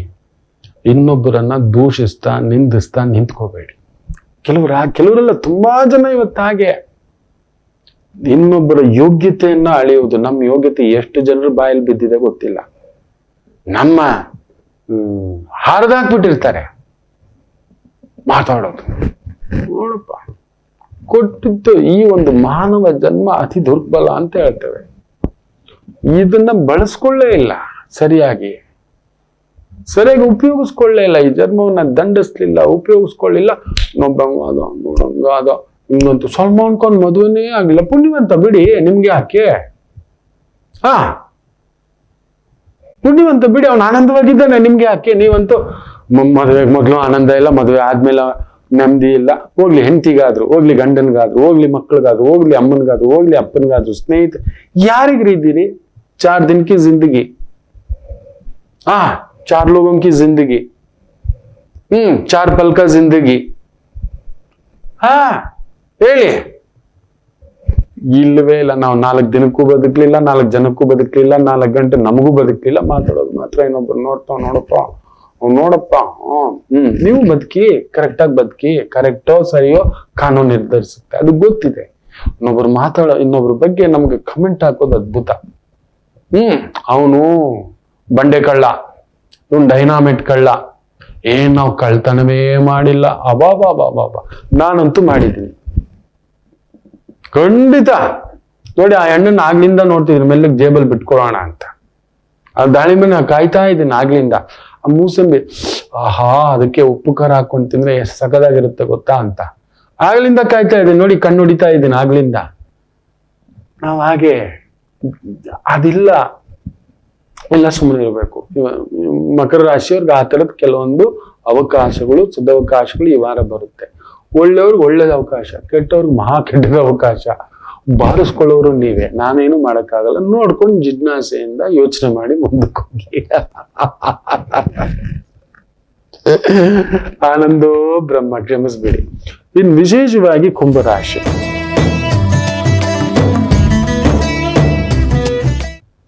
ನನಗೆ ಯಾಕೋ ಕುಂಭರಾಶಿಯವ್ರ ಮೇಲೆ ತುಂಬಾ ಅಲರ್ಟ್ ಆಗಿ ನೋಡ್ತಿದ್ದಾನೆ. ಹುಷಾರು, ಮನೇಲಿ ಮಕ್ಕಳು, ಒಡ ಹುಟ್ಟಿದವರು, ತಾಯಿಯೋ, ತಮ್ಮನೋ, ಅಣ್ಣನೋ, ಹಿರಿಯರೋ, ಅವರ ಆರೋಗ್ಯನೋ, ಯಾವುದೋ ಒಂದು ಮೋಸ, ಯಾವುದೋ ಒಂದು ದಿಢೀರ್ ಏರುಪೇರು, ವ್ಯವಹಾರ ಏರುಪೇರು, ಈ ತರದ್ ಕೆಲವೊಂದುಂಟು. ಹುಷಾರಾಗಿ ಗಮನಿಸ್ತೇ, ಜಾಗೃತಿ ಆಗಿರಿ. ನನ್ನ ಶಕ್ತಿಯಲ್ಲೂ ಇಲ್ಲ, ಯಾಕಂದ್ರೆ 3 ಗ್ರಹಗಳು 12ನೇ 3 ದೊಡ್ಡ ಕಳ್ಳರು.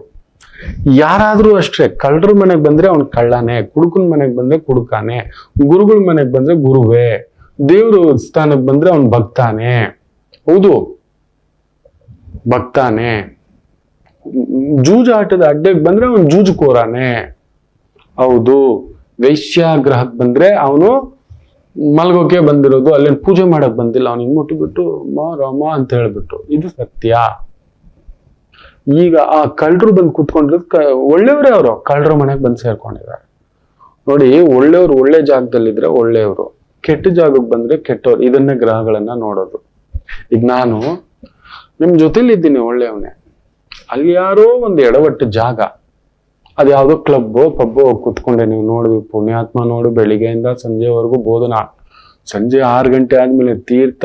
ಆಹಾ ಓಹೋ, ಖಂಡಿತ. ಆಯಾಯ ಜಾಗ, ಆಯಾಯ ಸ್ಥಳ, ಆಯಾಯ ವ್ಯಕ್ತಿಗಳು ಅಂತ ಹೇಳ್ತೇವೆ. ಈ ಕುಂಭಕ್ಕೆ ಈ ತರದ್ದು ಬಂದು ಕೂತಿದ್ರೆ ನನಗೆ ಅದೇ ಭಯ. ಶನಿ, ಕುಜ, ರಾಹು ಪಕ್ಕದಲ್ಲಿ ಕೂತಾಗ ಅಲ್ಲೊಂದು ಕಂಪನ, ಪ್ರಕಂಪನ, ವಿಧ್ವಂಸ, ಏನ್ ಬೇಕಾದ್ರೂ ಆಗ್ಬೋದು. ಡೈನಾಮೈಟೆಡ್ ಬ್ಲಾಸ್ಟ್ ಆಗಿ ವಜ್ರದ ಗಣಿನೇ ಸಿಗ್ಬೋದು. ವಜ್ರ ಸಿಗುತ್ತೆ ಅಂತ ಬ್ಲಾಸ್ಟ್ ಮಾಡಿದ್ರೆ ಕಲ್ಲು ಕೂಡ ಸಿಕ್ಕಿರ್ಲೇ ಇರ್ಬೋದು. ಈ ತರದ್ದು ಒಂದುಂಟು. ಹುಷಾರು, ಎಚ್ಚರಿಕೆ.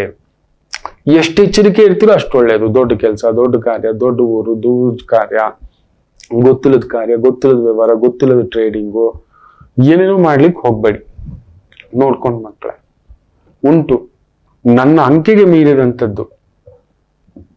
ಹೌದು, ಅದೃಷ್ಟಕ್ಕೆ ಲಾಭ ಸ್ಥಾನವನ್ನ ಶುಕ್ರ ಆವಹರಿಸಿದ್ದು, ಗುರುದೃಷ್ಟಿ ಅವನು ಶುಕ್ರನ ಸಾರದಲ್ಲಿರೋದ್ರಿಂದ ಶುಕ್ರನಿಗೆ ಸಂಬಂಧಪಟ್ಟಂತ ಕೆಲಸ. ಜ್ಯೋತಿಷ್ಯ, ಆಗಮ, ಹೋಮ, ಹವನ, ಯಜ್ಞ, ಯಾಗ, ಫಲಜ್ಯೋತಿಷ್ಯ, ಮಂತ್ರ, ಪೂಜೆ, ದೇವಸ್ಥಾನ, ಆಗಮ, ಚಿತ್ರಕಲೆ, ಡಾನ್ಸು, ಮ್ಯೂಸಿಕ್ಕು, ಪೇಂಟಿಂಗು, ಸ್ತ್ರೀಯರು, ಕುಣಿತ, ಮೋಜು, ಮಸ್ತಿ, ಬಂಗಾರ, ಬೆಳ್ಳಿ, ಆಭರಣ, ಶೃಂಗಾರ, ತುಂಟುತನ, ಯಾವುದಕ್ಕೂ ಕೊರತೆ ಇಲ್ಲ. ಇದಕ್ಕೆ ಸಂಬಂಧಪಟ್ಟಂತ ಕೆಲಸ, ಕಾರ್ಯ, ವೃತ್ತಿ, ಅದ್ಭುತ ಪ್ರಗತಿ. ಇನ್ನು ಮೀನರಾಶಿ,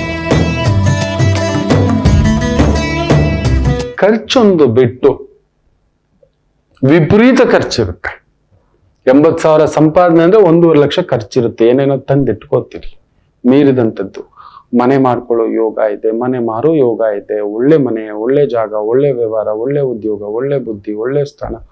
ಲಾಭದಲ್ಲಿ ಹೆಂಗಿದ್ದಾರೆ ಅಂದ್ರೆ, ಅವನು ಕುಜ ಬಂದು ಕೂತಿದ್ದಾನೆ, ಭೂಮಿ, ಶಕ್ತಿ, ಸೂರ್ಯ, ಅಧಿಕಾರ, ಸ್ಥಾನ, ಗವರ್ಮೆಂಟ್ ಪ್ರಾಜೆಕ್ಟ್ಸ್, ಬುಧ, ಬುದ್ಧಿಗೆ ಸೂಚಿಸಿದ ಇಂಜಿನಿಯರಿಂಗ್, ಮಾತು, ಬರವಣಿಗೆ, ಲೇಖನ, ಇವುಗಳಿಗೆ ಸಂಬಂಧಪಟ್ಟಂತದ್ದು. ಶುಕ್ರ ಬೇರೆ ದಶಮದಲ್ಲಿ, ಶೃಂಗಾರ, ಅಲಂಕಾರ, travels, tours, vehicle, theatre, club, restaurant, hotel, ಅಲಂಕಾರ, ಮೇಕಪ್ಪು, ಹಾಡುಗಾರಿಕೆ, ಬರವಣಿಗೆ, ಲೇಖನ, ಸಂಕಲನ, designing, architect, planning, project planning, management planning, MBA, finance, banking, institutions, teaching, training, surgeon, doctor, preacher, ಈ medicine, chemical, fertiliser, scientist, mechanical, electrical, ಈ ಒಂದು ತುಂಬಾ ದೊಡ್ಡ ದೊಡ್ಡ ಯಂತ್ರಾಂಗಗಳು, ತುಂಬಾ ದೊಡ್ಡ ದೊಡ್ಡ ಪೊಸಿಷನ್ಗಳು, ದೊಡ್ಡ ದೊಡ್ಡ ಸ್ಥಾನಗಳು, ತೀರಾ ಕೆಳಮಟ್ಟದ driver, watchman, cleaner, gardening, housekeeping, ಯಾವ ಕೆಲಸವಿದ್ದರೂ